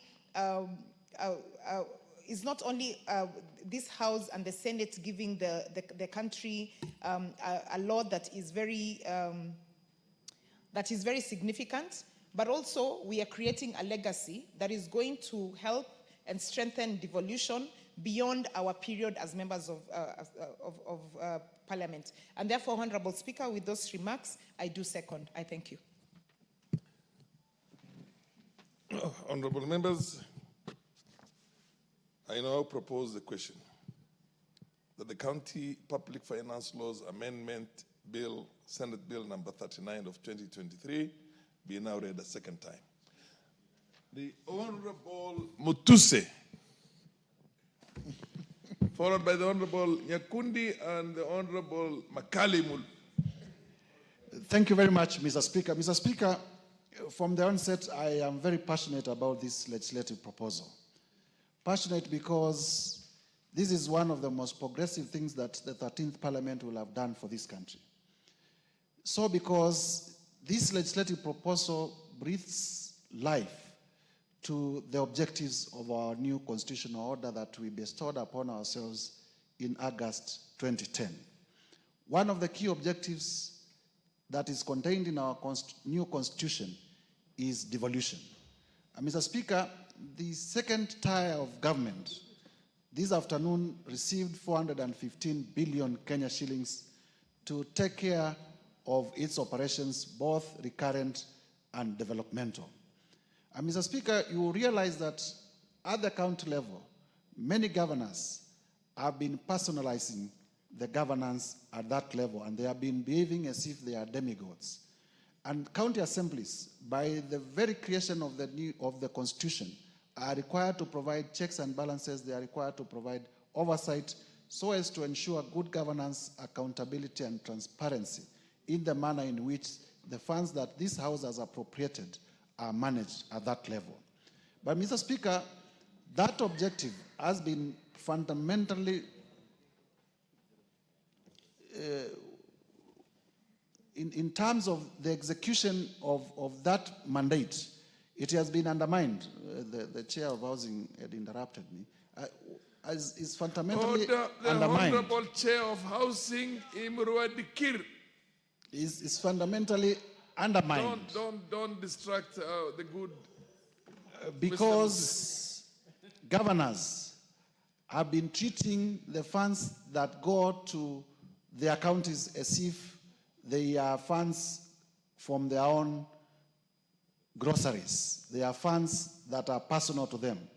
And county assemblies have not been getting their due share, even after budgeting and approval of their finances. The Speaker, you know, if you send a watchdog to watch over the funds at the county and the watchdog itself is not well fed, the likely outcome is that the watchdog will be compromised. And therefore, the proliferation, the corruption is partly to be blamed on the lack of financial independence of the county assemblies that we are giving this afternoon. Mr. Speaker, I am also aware that in many incidences, the wrangles that happen in the counties between speakers and governors, between county assemblies and governors, sometimes have everything to do with management of finances. County assemblies, every other time they exercise their oversight mandate, either by inviting members of the executive for accountability purposes, the resultant effect, the reaction by the executive is always to withhold funding to the county assemblies. And therefore, this afternoon, it behoves upon every Kenyan to support the legislative proposal that is before us, so that county assemblies may have the independence, may have the financial independence. And this financial independence will also lead to decisional independence. It will lead to increased checks and balances and oversight. Mr. Speaker, there are those who argue that county assemblies should not be given financial independence because they are not able to manage the finances. And I totally disagree with them, because this is a school of thought that wants to micromanage institutions.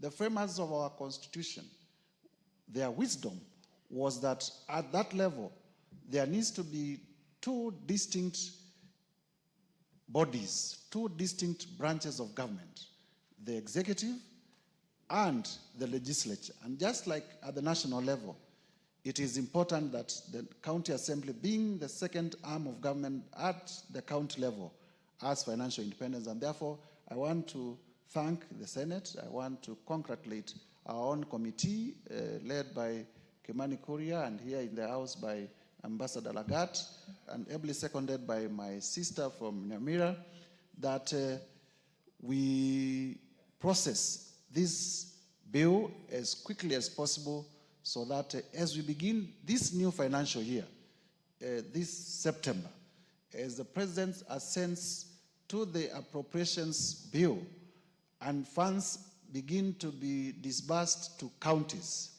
the monies for county assemblies will no longer go through the county executive in the new financial year.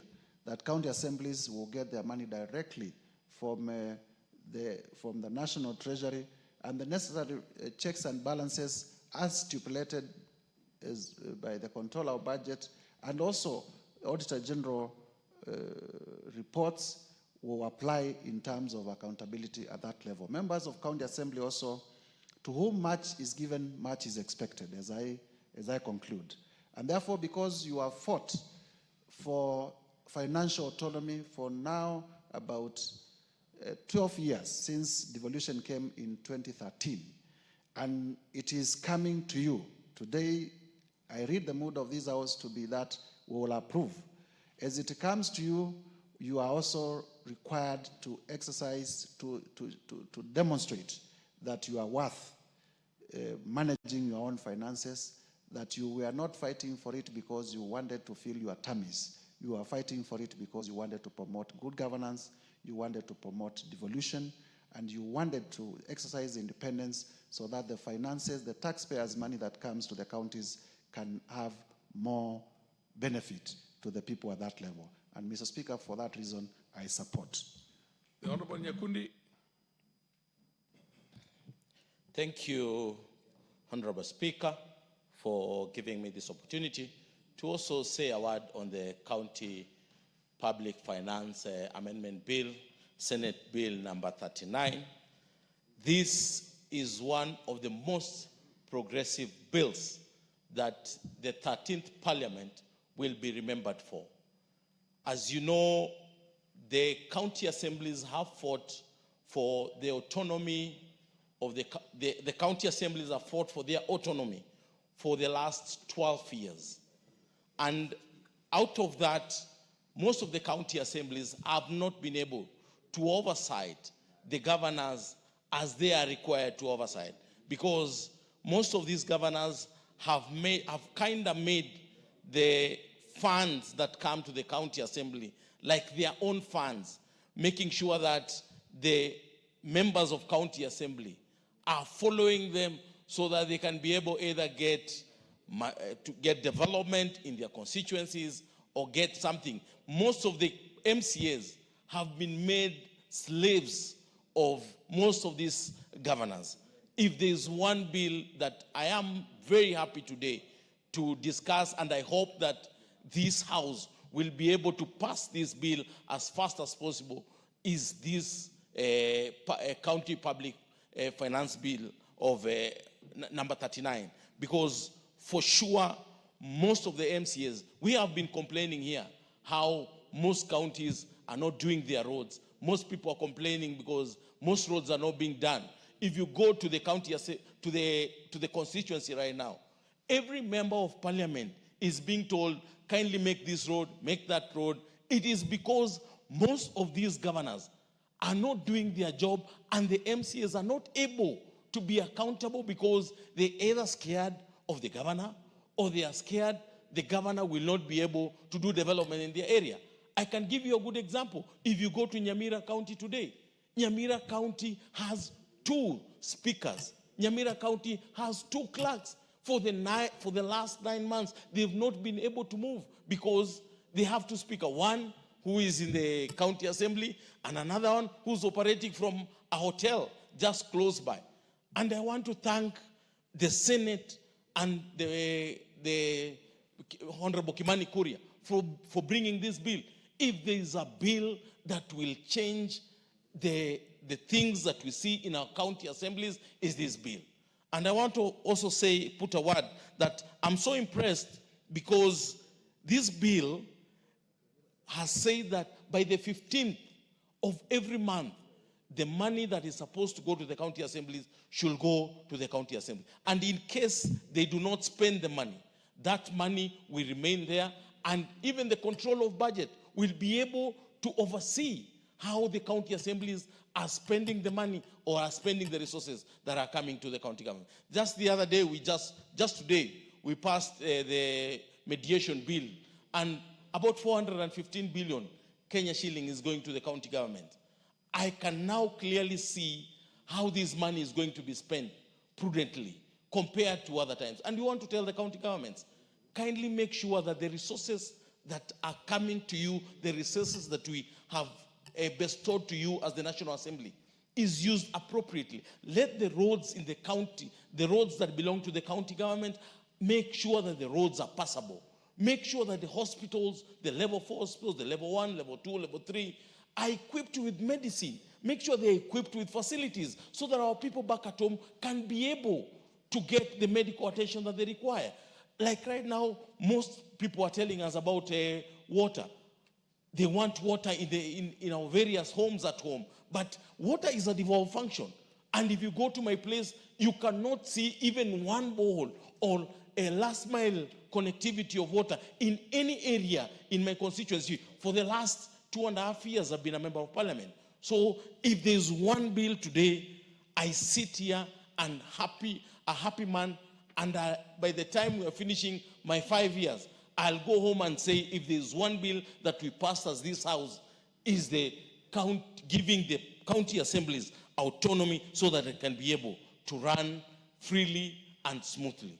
Thank you, Honorable Speaker, for this opportunity. The Honorable Dr. Makali. Yeah, thank you so much, Honorable Speaker, for this opportunity. I want to join my colleagues in appreciating this bill, Honorable Speaker. Being a Senate bill, to me, this bill is of much interest. Honorable Speaker, if you look at our Constitution, it is clearly stated that the Senate exists to serve the interests of the counties. And even though this bill we are discussing today, for me, I think it's long overdue. This should have been one of the bills which the Senate should have processed as early as 2014. Why am I saying that, Honorable Speaker? Honorable Speaker, if you take the example of this House and the Executive, the reason why we are able to carry out our programs and activities with a bit of success, Honorable Speaker, is because we control our own resources as the Parliament. And when we talk about financial autonomy for the counties, and more so county assemblies, Honorable Speaker, this debate has been really with us for a long time, just as the debate on what we call the World Fund, the World Development Fund, has been with us. And I see a situation now we are likely to do away with one of these after this bill passes, and then we remain with the law on World Development Fund. But, Honorable Speaker, just a few observations, Honorable Speaker. The truth of the matter is, if you are not financially independent, you are not likely to be also independent in terms of decision making. Because if you are relying on the county executive to finance your activities and the programs, automatically then you are not likely to have that freedom to stand your ground and say this is wrong. So, Honorable Speaker, the fact that now we are seeing some attempt to get the county assemblies becoming financially independent, this is something we should support as a House. It's good that we are talking about a county assembly account, a county assembly account, that we are going to have an account where the money for the county assemblies will be sent to after we pass the budgets. And I see it happening like it happens with us, Honorable Speaker, where these county assemblies will be able to present their budgets to the Budget and Appropriation Committee at the county assembly, just the way Parliament does to the Budget and Appropriation Committee of this House. And by doing that, once their budget is approved, then those resources should be sent to their account for purposes of utilization. Another interesting issue, Honorable Speaker, is the issue where we are saying the control of budget, just like he does with all the other money drawn from the consolidated fund, will be in charge in terms of budget monitoring to ensure that the resources are applied to the relevant activities and the programs. And, Honorable Speaker, the control of budget over time has been complaining that at times you would approve money for different activities and you end up this money being paid for different activities. So, I think really the idea of bringing the control of budget is to make sure that whatever money is approved by the control of budget then will be used for the intended purpose. And that's why to me that becomes very important, so that county assemblies can do their work as expected in the constitution, because they have a constitutional mandate. But I would want really the chairs, when the chair was moving this bill, there's something he said which I don't know whether it was an omission or it was just is what is in the bill. That he says the money which is paid to the county assembly accounts will be not, once the year ends, it's rolled over, the way we do the CDF. I think that's an area we need to get it right, because even in this parliament, Honorable Speaker, we don't get our budgets rolling over to the next financial year. Come 30th June, all the money which is not spent is expected to disappear from the books. And that is aligned to our new policy of doing zero-based budgeting. So that once you say you roll over, then you are killing the spirit of zero-based budgeting. So I think that's an area we might need, when we go to the third reading, we might have to think about that fact, that we ensure the money is spent on annual basis, because our budgeting process, Honorable Speaker, is annual but 2 years rolling. So you have what you call the annual year, but other 2 outer years, which you, for purpose of budgeting. So it should be like that, so that if the assemblies are not able to spend their money by the 30th June of every year, just like another government institution, then automatically they should provide a justification for the next financial year, so that, Honorable Speaker, we don't cause confusion to our financial management issues. And Honorable Speaker, basically, I don't think there is much to say about this, but this is a very exciting moment. I wish this moment came about 9 or 10 years ago, so that today we would have county assemblies which are independent, because the problems we are seeing with corruption in the county executives, Honorable Speaker, is basically because our county assemblies don't have really what it takes to say no to some of the things happening within the county executives. But with this now financial autonomy, they will be able to say no and still carry on their activities. So, since their role is three, is just like ours, legislation, representation, and oversight, now we think with the introduction of this financial autonomy, they should be able to carry that role effectively. We wish them all the best, as now start the new journey with financial independence. Thank you so much, Honorable Speaker. The MP for Luanda, the Honorable Mungu. Thank you very much, Speaker, for the opportunity given that I may also add my voice to this very, very important piece of legislation. Mr. Speaker, allow me first and foremost thank them that came with the idea of having the county assemblies independent. Since devolution came into existence some 13 years ago, we have, as a country, we have been able to deliver, rather to send a lot of funds to the counties, Mr. Speaker, in trillions to date, 13 years down the line. In this current regime, I was just trying to check, Mr. Speaker, the government has been able to disburse over 1.2 trillion shillings to counties in terms of devolved funding. And this bill comes at a time where we have just been able to pass 415 billion allocated to counties, Mr. Speaker. But one of the greatest weaknesses we've seen all along is that the county assemblies, which are supposed to oversight, which are supposed to keep an eye on behalf of the common mwananchi over these funds, has been limping, Mr. Speaker. Limping because they have been depending on the executive, the county executive, to facilitate, to ensure that they are able to do their work. And therefore, the idea of having a county public finance law, Mr. Speaker, is such a brilliant idea, because it will go a long way in ensuring that all the funds which are devolved, all the funds that are sent to our counties, Mr. Speaker, are properly oversighted. Mr. Speaker, just like in the national government, we have parliament which is independent, having its own budget. We have judiciary which is independent, having its own budget. We have the executive, Mr. Speaker, who have their own budget. None of this, Mr. Speaker, will actually be impaired, or rather fail to exercise or to do its duty because of lack of resources. But on the other side, Mr. Speaker, on the second tier, where the county governments have been, Mr. Speaker, we find a situation whereby our members of county assemblies for a long time have been crying, for a long time have been asking that we have a position which can actually make them empowered enough to oversight the county, Mr. Speaker. We all agree, Mr. Speaker, that huge sums of money have been devolved to the county governments. But yet we didn't give the MCAs enough teeth to bite. We didn't give our county assemblies enough power to ensure that they're able to oversight.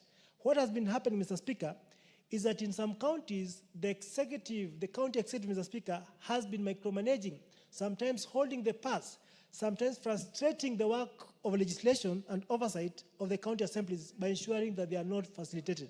And therefore, to me, this bill comes at the right time, Mr. Speaker, that will therefore give power, will therefore give muscle, will therefore give the right energy to our assemblies to ensure that the county governments are oversighted, Mr. Speaker. Autonomy is one thing that these members of county assemblies have been telling us all along, Mr. Speaker, including in Vihiga County, where I come from, Mr. Speaker. Our assembly has about 36 members. One thing they have been talking about is that we are able to ensure they are independent. We are able to ensure they have autonomy. We are able to ensure they are able to do their work without any fear or favor because they are properly protected, Mr. Speaker. And therefore, the issue of making them independent, to me, is a great gain, Mr. Speaker, and I want to believe and pray that this will go a long way in ensuring that our funds at the county level are properly oversighted, Mr. Speaker. One thing I like about this bill is that the county executive will not be doing it at its whims. They have been given specific deadlines within which these funds must be given to the assemblies, Mr. Speaker, 15th of every month. Meaning it's not the county executive that controls that. It is the control of budget. The control of budget. Thank you, Mr. Speaker, for that. So the actual independence itself, or autonomy, is total. That money doesn't go through, as far as the bill is concerned, through the county government. Thank you, Mr. Speaker. It's in line with exactly how we do it here in the National Assembly. Exactly. Okay. So that was, Mr. Speaker, is a great deal. And all I may ask is that now that these funds, we have a clause that says, Mr. Speaker, if these monies are not spent, we should not even envisage a situation whereby at the end of the financial year, funds have not been spent because of maybe lack of flair of the accounting officers. What we need to ensure that these funds are given to the assemblies and they actually spent so that they are not rolled over, as Mheshimiwa Daktari was actually alluding to. Therefore, I stand support and say that this is a great gain that will go a long way in ensuring that devolution works. Thank you, Mr. Speaker.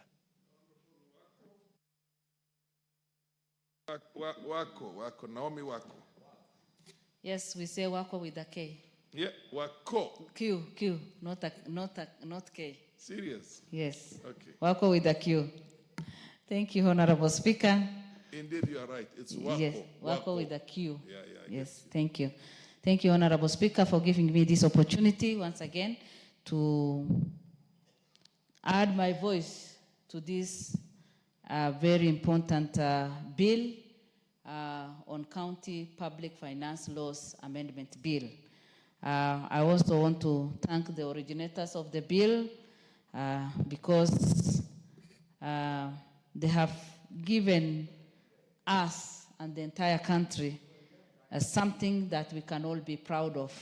Honorable Speaker, when we got the Constitution 2010, it gave us the opportunity to serve this country in a better way. It gave the country the freedom that we have been desiring and also empowered women, people living with disability, and other groups in this country.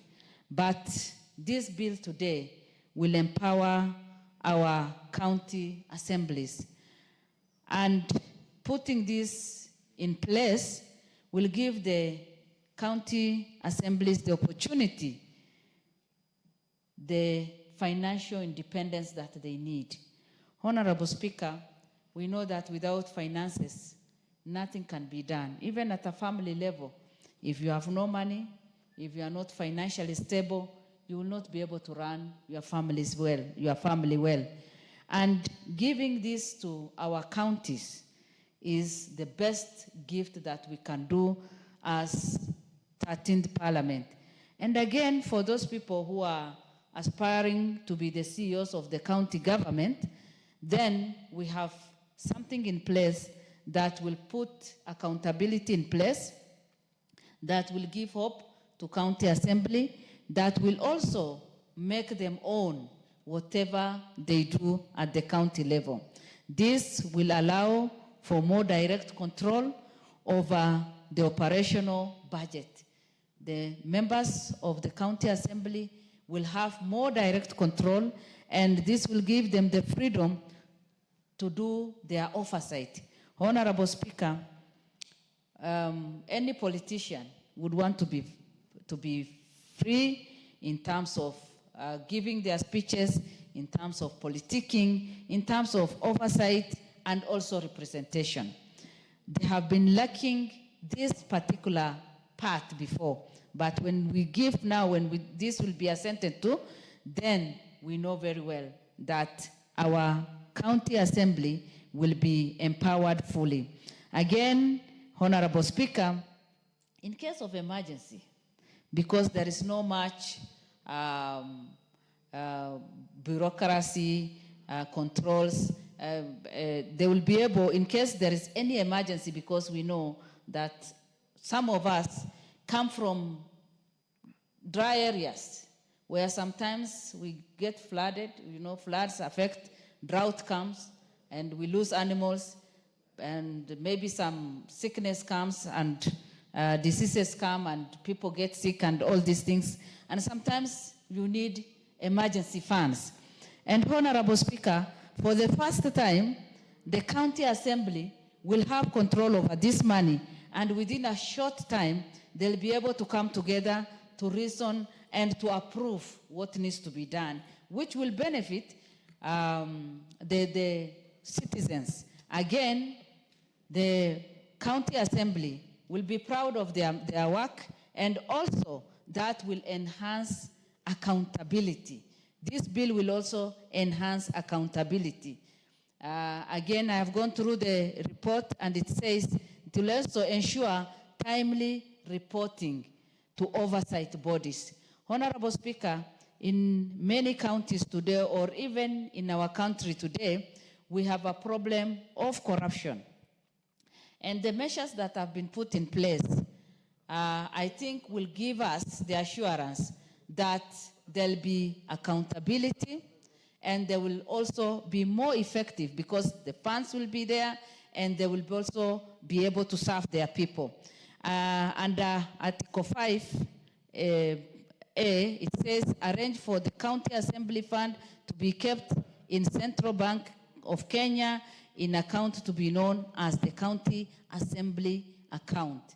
Honorable Speaker, this is something that we should all support, because they will have the funds in their own account. They'll be able to run their projects and programs. They'll be able to do better services delivery, and they will be able to reach out to people that they want to serve and do the necessary projects that are supposed to be done. With those few remarks, Honorable Speaker, I support this bill, and the earlier we assent to it, the better, so that our counties can benefit from this. Thank you. Honorable Umul Khair, followed by Honorable Chematian. Thank you, Speaker, for giving me the chance to contribute on this matter. And I think it's very timely that we are having this amendment and this particular bill to support the independence of our county assemblies and our county governments to operate efficiently, because I believe the biggest challenge that's facing members of county assemblies currently, it becomes a challenge when you have to work with the executive and still do your oversight roles. So for me, this is a big chance to allow the county members of the county assemblies to be able to execute their jobs with little intimidation. And for this, I really support this particular agenda. But I think my small concern would be we might be creating emboldened clerks within this particular bill. So maybe my proposal would be that we have a particular guidance on how we can address that, because we might have a challenge where the clerks are running everything and might even be undermining the work that should be done in the county assembly.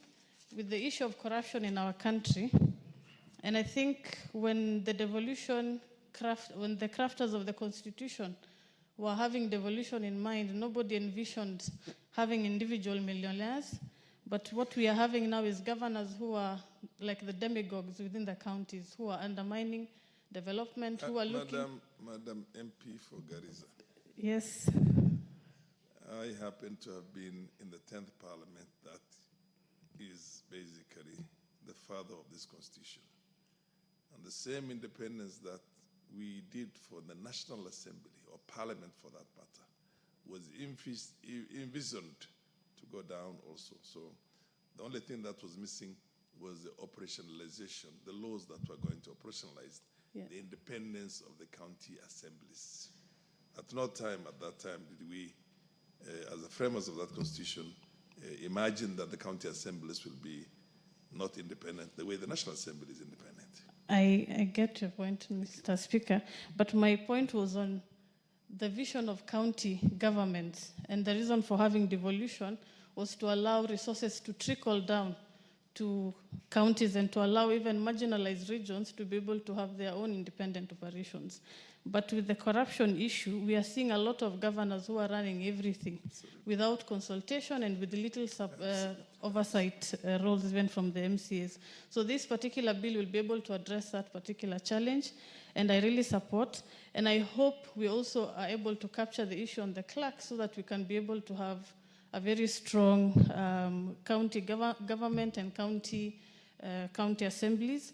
My proposal also to the Senate would be that in future we can think of a bill that allows that blocks immediate sitting governors to transition to running for Senate, because they use the Senate as a house to protect themselves after looting for close to 10 years. So the proposal to the Senate should be also protect us from these thugs to transition into these houses, because these are houses that are of respectable people, and we do not wish to have thugs sitting in our house, Mr. Speaker. Thank you so much.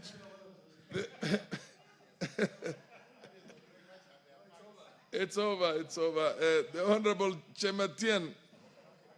Thank you so much, Mr. Speaker. The Honorable Mulkhair is very categorical. And Mulkhair was very specific and repeatedly said thugs, Mr. Speaker.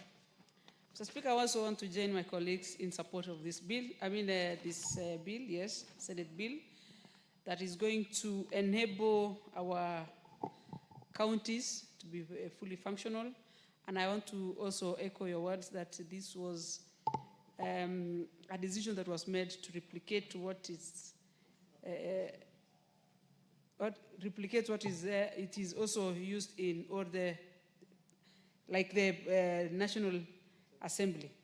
Mr. Speaker, if you go through the bill, it has categorically shown how this fund is going to be utilized, it's going to be expensed, and to almost an extent that they are actually giving details on how the money is going to be managed. And this Finance Management Act is, if you ask me, Mr. Speaker, is going to help us manage our counties specifically, and going to every individual county with their own in terms of numbers, in terms of locations, because it all differs from the regions in this country. And I would really encourage that this is a very nice bill, because, Mr. Speaker, if you look at what our MCAs go through, as much as they want to do their work without interfering with the executive, which is the I'm distracted a bit, Mr. Speaker. I have two mics on. Can you switch off the one with Mulkhair? Yes. Because as they do their oversight, specifically on the governors and the executive, which is the CECs and the CEOs, they also need to have their own fund that they are able to manage the day-to-day activities in the assembly.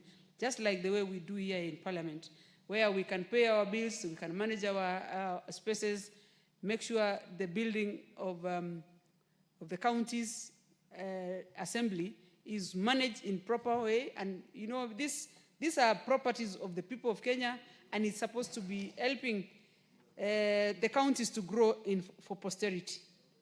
Mr. Speaker, I am keen to also add that in this fund, it shall be used to defray the administrative expenses, just like I've said, and also these buildings and grounds and assets of the county assemblies. This is going to keep these counties in good shape for long. And also the good thing about this fund is that it's going to be, according to the constitution, it is going to have their accruals and the balances in the county assemblies that end of each financial year shall be retained in the county assembly fund and applied in accordance with this constitution. There's a very interesting one, Mr. Speaker, that says in, I think, Article 109E says, the county treasurer shall, at any beginning of every month and in any event not later than the 15th day, from the commencement of the month, disburse monies to the county assemblies fund for the expenditure of the following month. This is going to give proper utilization and going to be a good management in the counties. If you realize, Mr. Speaker, most of the counties are not able to pay their own bills. It's because this fund is going to do a very good service to them. Number two, to add also, Mr. Speaker, is that the administrator, which is going to be the clerk, is able to manage the institution, because these institutions are already in place. And for us to maintain and make them useful for all our future, we have to give them opportunity to serve and through this Finance Act. Otherwise, Mr. Speaker, I want to say thank you, and I want to say I support this Finance and bill. Thank you. Honorable Naisula, the lady from Samburu. Thank you very much, Mr. Speaker, and thank you for giving women in quick succession the chance to speak, because we are always thrown in like beans in Githeri. But thank you very much. Thank you so much. I'll take a very few minutes, Mr. Speaker, because my colleagues have said a lot about this bill. I want to support the County Public Finance Laws Amendment and commend the Finance Committee from the Senate, led by the Chair, Honorable Roba, for coming up with this very important bill. And you know, as you have rightfully said severally, that you were there during the constitution-making process, and the Constitution is a live document. It is something that, as we implement it, we learn, we see what needs to be done progressively as a country. And so this is one of the issues that the Senate has seen is a challenge, and also our county assemblies, because I know many members here whom their county assembly members have reached out to, that when this bill comes to the floor of the House, we support, because they have noted that there is a big challenge when they have no autonomy, and especially of their finances and how they run and manage the resources that come to the county assemblies, Mr. Speaker. It is quite demoralizing when it is the executive which allocates money. And it's like the assemblies are the qualms of the executive, of the counties. And so that they have to wait for the executive, how much money, it's like they're begging for that money, Mr. Speaker. But as you had rightly said, it will mirror what we have as the National Assembly or as Parliament, what we have with the judiciary and also the executive. Because we've seen also another challenge in our counties where MCAs have to run around looking for the ward fund, and if you don't support that governor, you will not be given ward fund. So it's like tokenism to the county assembly members and what they're supposed to do. But also, most importantly, I'm sure once they have their own resources, it will facilitate them better to do their work. Just as we are facilitated here to execute our mandate in Parliament, I think I believe that when our county assemblies are well resourced, then their motivation, their way of working will be improved. And that is also what we expect to see from them once we pass this bill, Mr. Speaker, and it is assented to. It is also coming in at the right time when we are doing the budget process, and we just passed DORA. So I hope it can be expedited, it can be assented to, so that it can start working, Mr. Speaker. And so with those very many remarks, I support. The Honorable MP for Tharaka, Murugara. Yes, thank you very much, Mr. Speaker. Mr. Speaker, I begin by saying three things. Number one, of late we haven't seen anything good coming from the Senate, apart from some bills which have been falling when they come here, and some of which we've been rejecting outright, because they've been busy or busying themselves with things that do not concern them. But for now, this period of time as we debate, something good has come from the Senate. A bill trying to entrench a fund in the Public Finance Management Act to secure ward representatives, the MCS.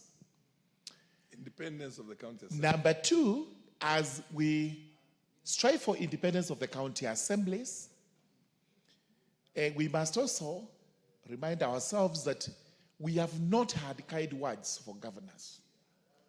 And this is not out of malice. It's reality on the ground. And we've always said it. If the governors are working well, let one of them stand up and say, this is what I have done this year. I'm competing with the CDF. Let CDF show us what they've done. I will show you what I have done, and I'll win against CDF. While CDF is poultry money, they have all these resources. They have nothing to show for it. Therefore, we continue with being unkind to them, because they're also not being kind to Kenyans when they do not apply monies allocated to them by this House prudently and appropriately. Thirdly, when we pass this, the MCS, who are actually the basic representation at the grassroots, have been crying for the Ward Development Fund. We know very well, we've responded to them by saying this can be local legislation in each of the counties, but there may be an avenue available, and the Senate must look at it again, which is the appropriate law we should amend at the national level to ensure that MCS, the members of the county assemblies, do have a ward development fund which they can use to develop wards, similar to a structure where we have the CDF, which is based at a constituency but does not involve a member of parliament. Also, these ward development funds would actually not involve members of county assemblies, but would be administered in line with the way CDF is administered. We now need to enhance the county assembly's autonomy. And one way of doing it is to establish this fund. Governors who have converted themselves into demigods, and in the counties, they are infallible. They cannot be faulted, especially by members of county assemblies, whom they hold to ransom, so that when they want everything passed, they have to daggle little monies, daggle the pass on them so that they can get the favors. Time has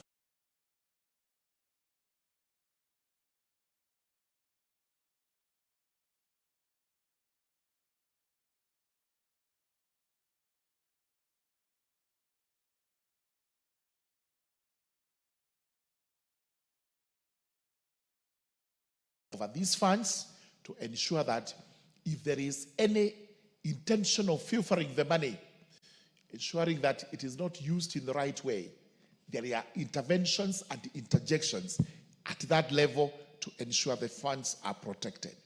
Important provision, they cannot overdraw these accounts, which means they cannot overplan. They have to live within their means. They have to plan in accordance with the monies appropriated into these accounts, or however else they are raised, which monies are paid into this fund.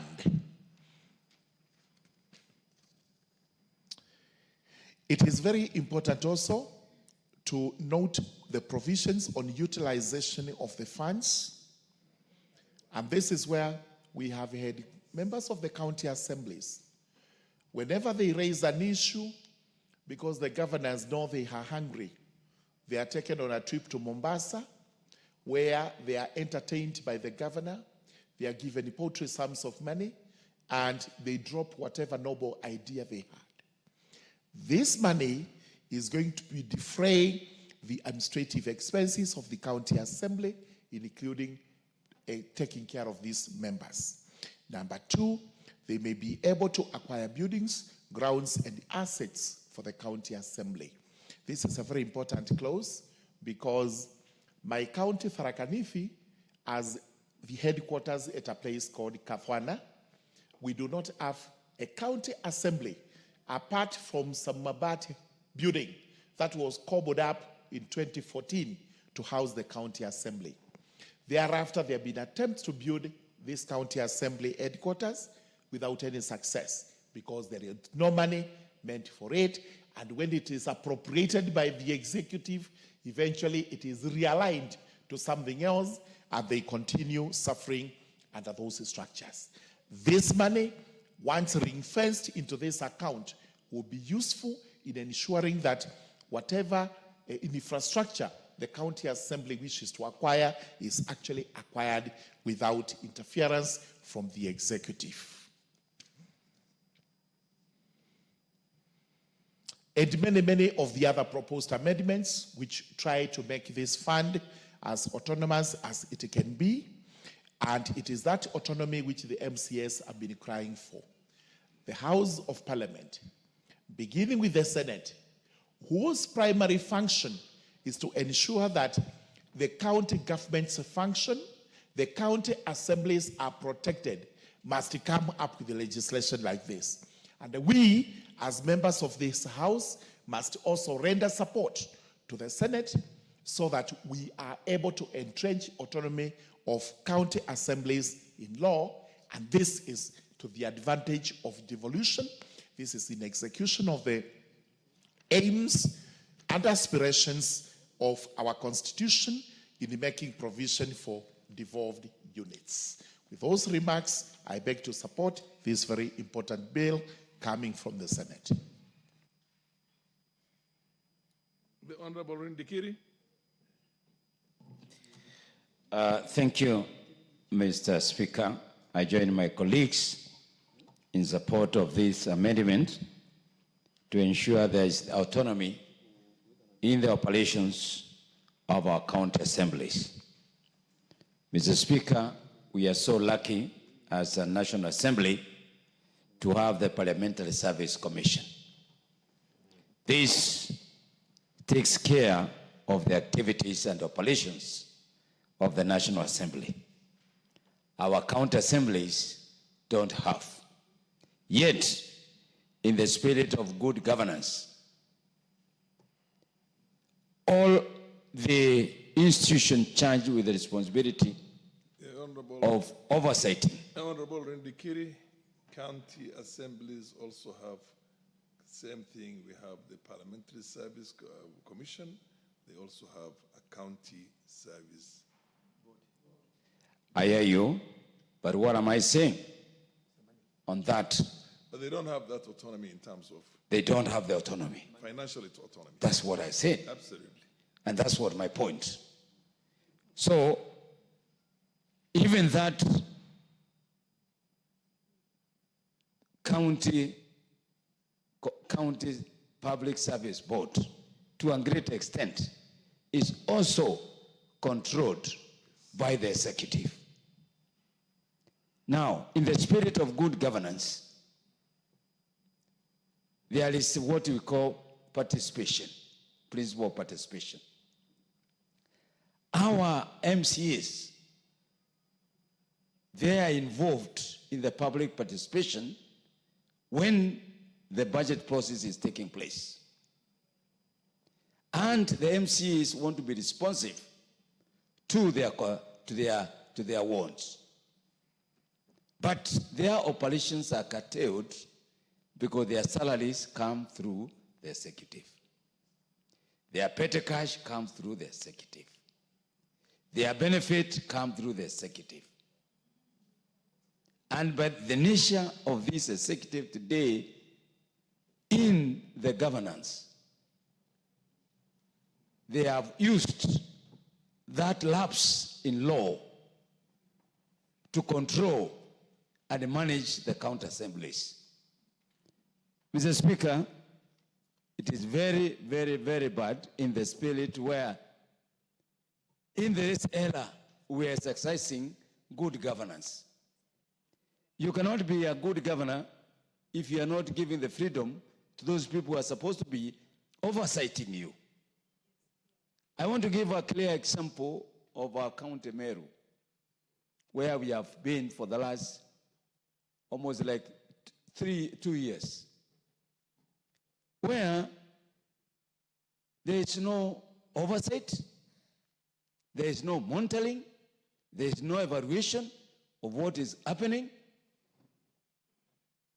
There is drama everywhere. The MCAs are being divided simply because the executive has taken control of the finances. In leadership, in governance, it is the control of finance that matters quite a lot. And once the governor is in control of finance, the other matters are left now to the mercy of that governor. Mr. Speaker, it is the high time that we support the MCAs to be autonomous in their operations so that they can be able to execute their representation and their oversight for the benefit of the people they represent in every ward. If we have to call in an example of bad governance, we can do a case study of Meru County between 2022 and 2024. And then now, if you want to do a good structure of study of good governance, we can start from last year up to now, where good governance and bad governance is very visible. I want to thank the Senate for the first time, because it has taken them quite a long time. And these are the things they are supposed to be doing. What they have been doing, trying to oversight even the National Assembly, it is wrong. And I want to thank our judiciary, because the judiciary has set the clear record. And I want to believe if the senators are serious, they will go back now and work with the county assemblies to oversight the executive. Mr. Speaker, this juggling of carrots by the executive to the MCs will come to an end because of this bill. And I want to believe now the cooperation between the oversighters, the National Assembly members of Parliament, and the MCAs will have now the freedom of serving our people without being now controlled by the executive. With those few remarks, I support this amendment and congratulate the Senate for the first time in my being in this house. This is the best thing they have done. Whatever they have been doing is trying to enter into other guys' territory and come out naked.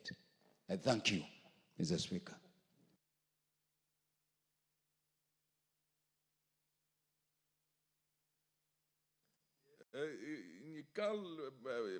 But when the majority leader asks for it somehow, they do get certain preference. Proceed, Deputy.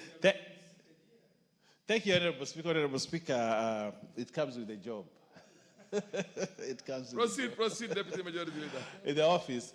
Honorable Speaker, I want to contribute to this very important bill from the Senate and actually congratulate the Senate for thinking about this. This is a matter, Honorable Speaker, that even when I served at the county, we thought about it and said, why can't the county assemblies be given autonomy in terms of funds? This is a noble thing, because many times, just like this parliament, when you are in the earlier parliaments.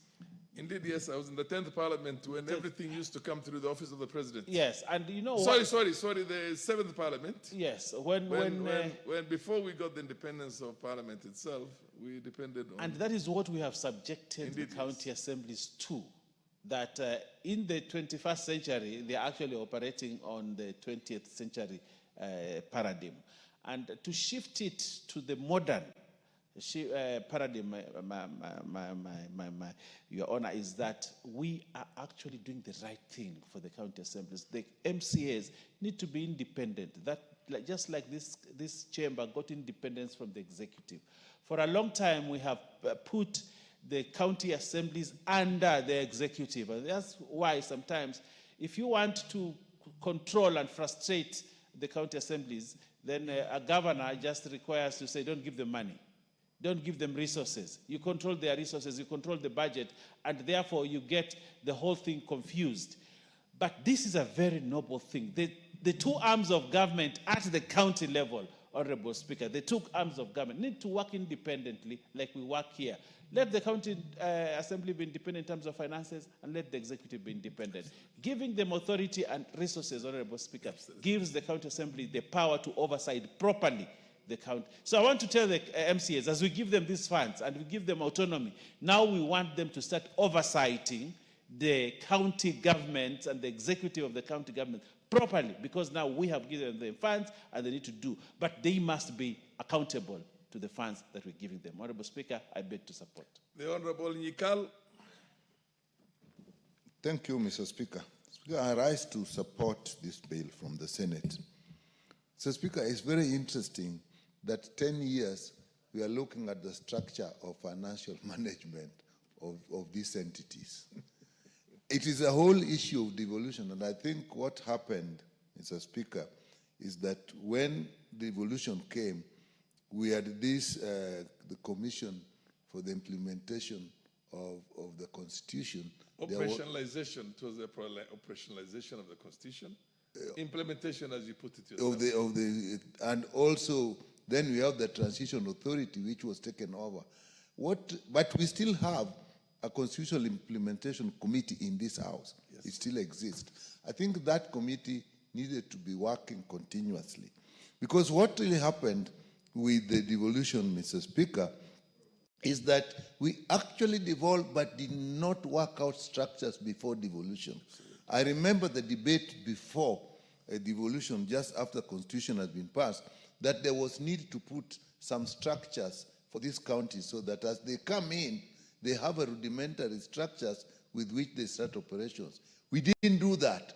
We only looked at the laws, and the Transition Authority didn't look at the administrative element. And this is what has brought us here. So, Mr. Speaker, now we talk very much about runaway corruption in the counties. But what did you expect? You give out a lot of money without financial structures to support it. What happens? Unless you are an angel, you will use that money the way you want. And so we are beginning to see, and I'm happy that we're beginning to see, these are very major structural gaps. Now, even if you leave the finance, even the issue of human resource, let me take the issue of health where I'm conversant with. Again, what you are dealing with is lack of structures to deal with human resource. We had the Public Service Commission, then we put the County Public Commission, but there's no link, so that if you have workers, like in the health sector, where workers recognize themselves as the same cadres wherever they are, but there is no uniform ways of handling from county to county. So again, that's a major gap in the human resource management. Even procurement, Mr. Speaker, I think the procurement is suffering the same way. So, Mr. Speaker, I really support this because for once, we are actually taking a serious look at the financial structures that are needed in the county. So this bill brings in what we have needed. This is what we needed to have done immediately we had the Constitution or before. In fact, it was suggested. But people who are enthusiastic actually shut it down. And maybe sometimes they saw further and they gave themselves room to use this money. And so now we are putting in this. And this bill it's good, it's giving autonomy to the MCAs, but that's the most glaring. But it's looking at all other areas. But then look at the issue, Mr. Speaker, of the autonomy of the assemblies. How can you oversight a person who is financing you? Structurally, it's not workable. That structure will just incapacitate you. And therefore, there's been a lot of disputes between the MCAs and the governors. And it is understandable. It is a structural thing. It would be unnatural if they were friends. It is just like asking a goat and a hyena to be friends. They should understand that they want. It can't work like that, Mr. Speaker. So now, when we give them this autonomy, they can manage themselves, their finances. Similarly, they may not also understand the constraints of the governor. But now when they have the money which is allocated to them, which they are handling, they will actually behave differently. So the issue that you are putting the governors to ransom and the governors, on the other hand, are actually denying you what you need to do so that you become weak and you become obedient, that is something that has gone. And I think, Mr. Speaker, even many of the attempts to impeach governors may actually arise from this dispute. You are denying us this, tutakutoa tu. That is what has been going on. So now that we have put that in place, I think it will also we'll also need, after this has been implemented, to actually go into training and put structures for them. So, Mr. Speaker, I support this, but I'll also say we do not only need to look at the financial structures, we should also go ahead and look at the human resource management structures, procurement structures. Remember, we were recently just looking at how can they access funds from grants and from donors. That would be... Yeah. So, Mr. Speaker, I support. It's a big move, and it has shown us the way, and we expect more to come from the Senate. Thank you, Mr. Speaker. The Honorable Jaldesa, and followed by Undo Wilberforce. Thank you, Mr. Speaker. I think I agree with the sentiments of the members who have expressed their views in that county assemblies should be given autonomy to make decisions on their own, not to rely so much on the executive of the governor, because the governors, if they are not able to control, if they do not have the autonomy on their own, then they cannot be able to, say, oversight the county government. And because of that we have many problems in the country. People are taken on small trips, and they think that that is good enough when counties traditionally have had some county the ward fund. These ward funds are not available. The governors take it away at any time at their own whims without any reference to the county assembly. And if they have the autonomy, that kind of thing will not happen. And with that, Mr. Speaker, I support. Yeah, the Honorable Undo and then Kirima. Thank you, Honorable Speaker. Let me also stand here and support the Senate bill, the County Public Finance Laws Amendment Bill 2023. And let me also join my friends who have been here since the 12th Parliament that for the very first time, Senate has done something. For the very first time. Actually, this ought what they ought to be doing. Anything else is just wasting public resources. This is where their work is. When we were debating, Honorable Speaker, the question of, when we were debating the issue of the mediated version, bill, we didn't have very many kind words about the county governments. And it is good that the county assemblies have been granted autonomy to be independent and work on their own. We hope and pray they will become a strong layer of oversight against the excesses of the county government. The law the bill has presented is fairly descriptive, and I would have actually mentioned some of the issues contained here could have easily fitted into legislations. These are necessary, too descriptive, too restrictive. With those few remarks, I support Honorable Speaker. Honorable Kirima. Thank you, Mr. Speaker, sir, for giving me this opportunity to contribute to this important bill as it relates to the Senate bill of 2023. But, Mr. Speaker, sir, I support the same with a few remarks as per what is enshrined in Article 95 of the Constitution.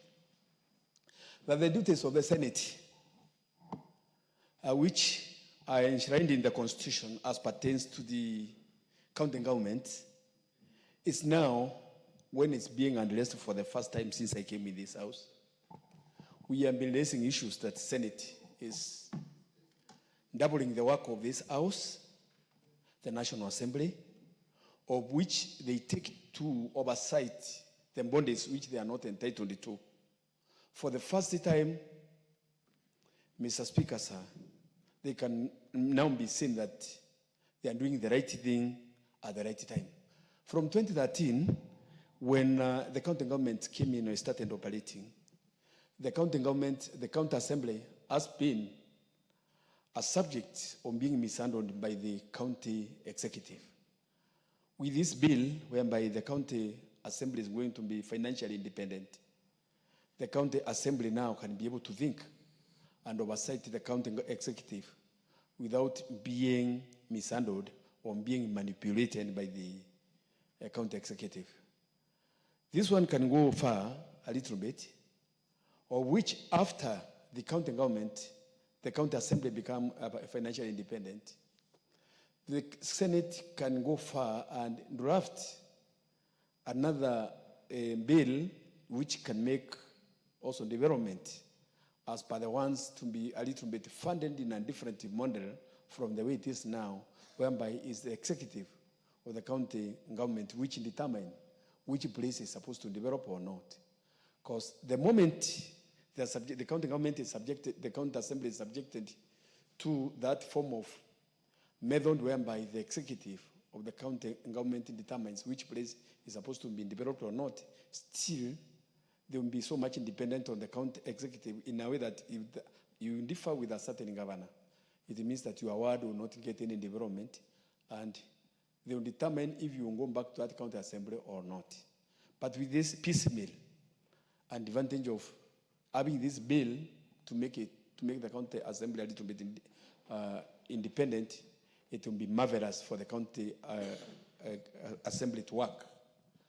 But, Mr. Speaker, sir, if we look at the article of the Constitution, that's Article 95, which defines the laws of the county, the laws of the Senate, you will find that the Senate has been doing things which does not belong to them, and they have been wasting taxpayers' money for no reason other than what they have done now.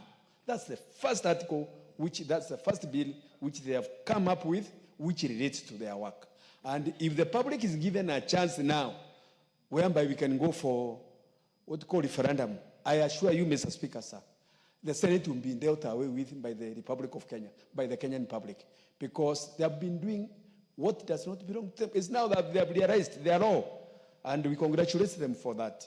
And we congratulate them for that, and I thereby support this bill. Thank you, Mr. Speaker. Honorable MP for Bomet, please take no more than 3 minutes.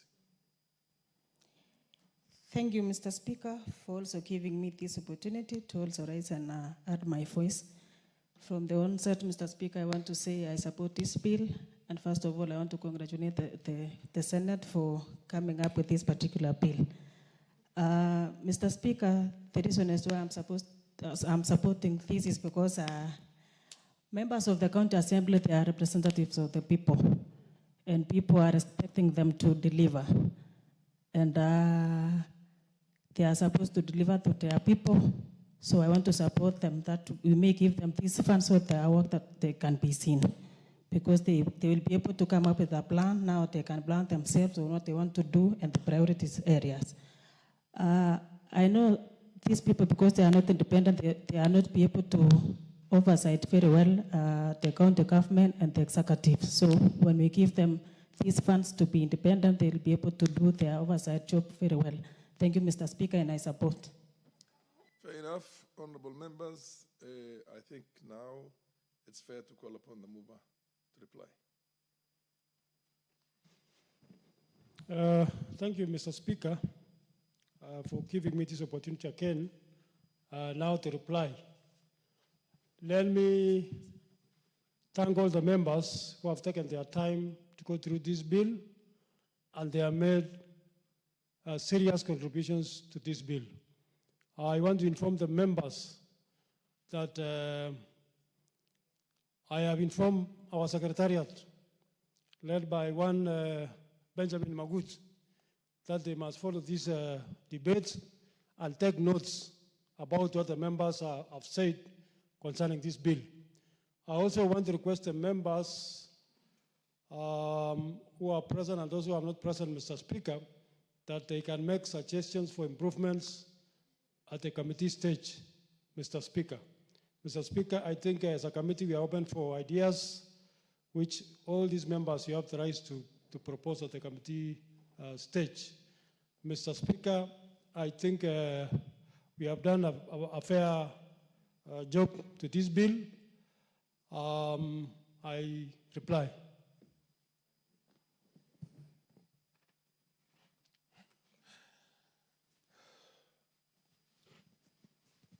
Fair enough.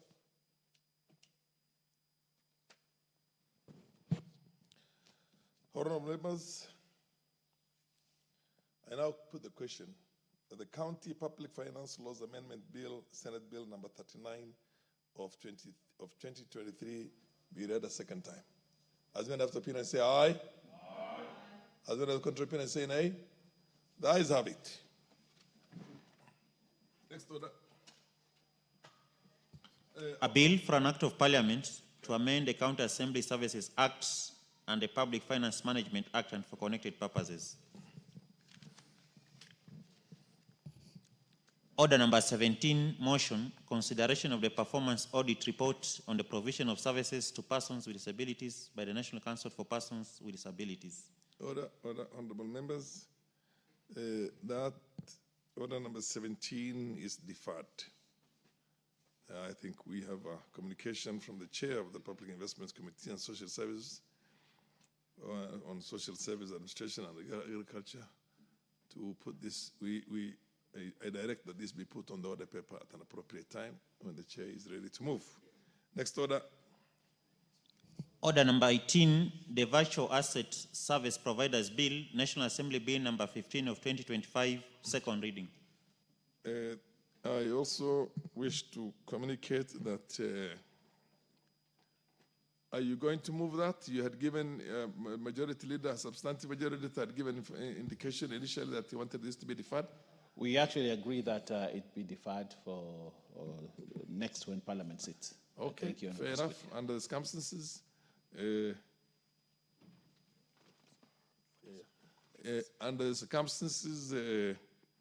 that one is that order number 18 is deferred to an appropriate date in the future.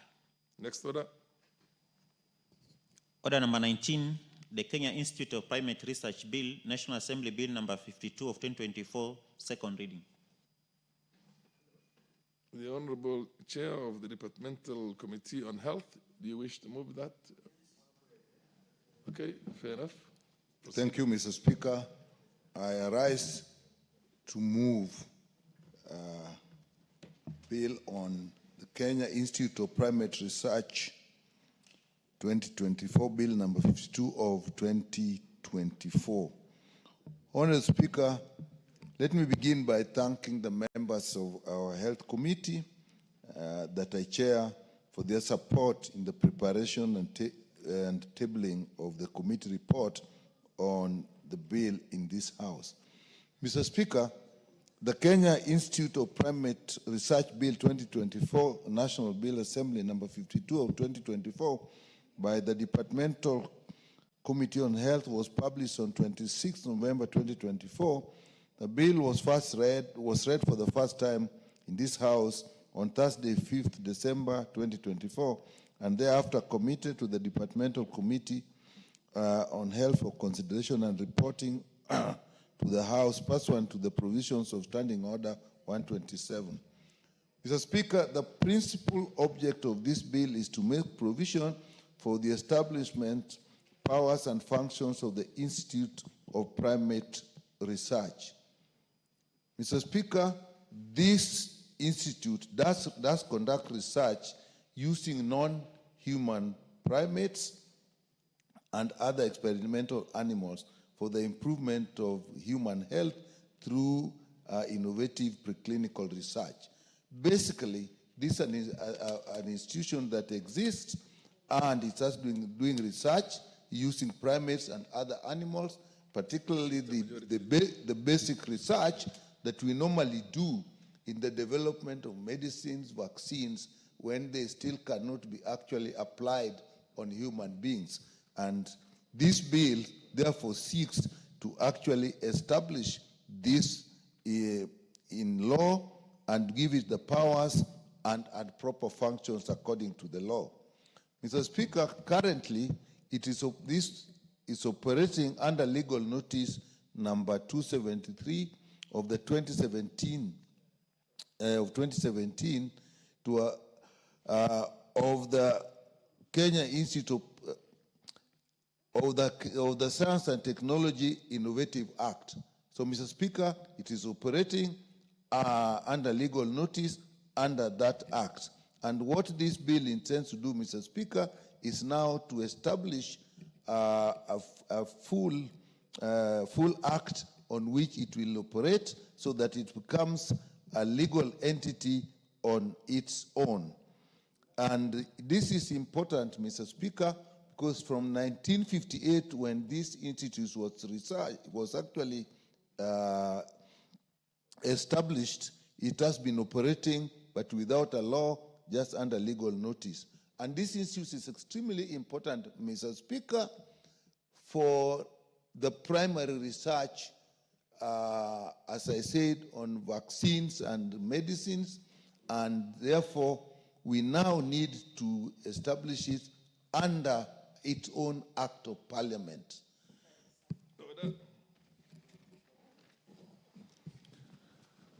Honorable Inyikal, the next time this debate on this bill resumes, you have 41 minutes to contribute, to move actually. Okay. Honorable members, the time being 7 p.m., this House stands adjourned until Tuesday, the 24th of June, the year 2025 at 2:30 p.m.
Shukran sana mwenzangu Jeff Mwangemi, na jinsi ulivyosema ni kwamba studioni leo tunaye mbunge wa Suba North Mheshimiwa Milly Odhiambo.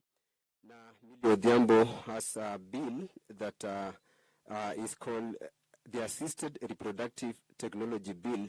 And thank you very much, Mheshimiwa, and welcome to our studios. Thank you. You are sponsoring the Assisted Reproductive Technology Bill.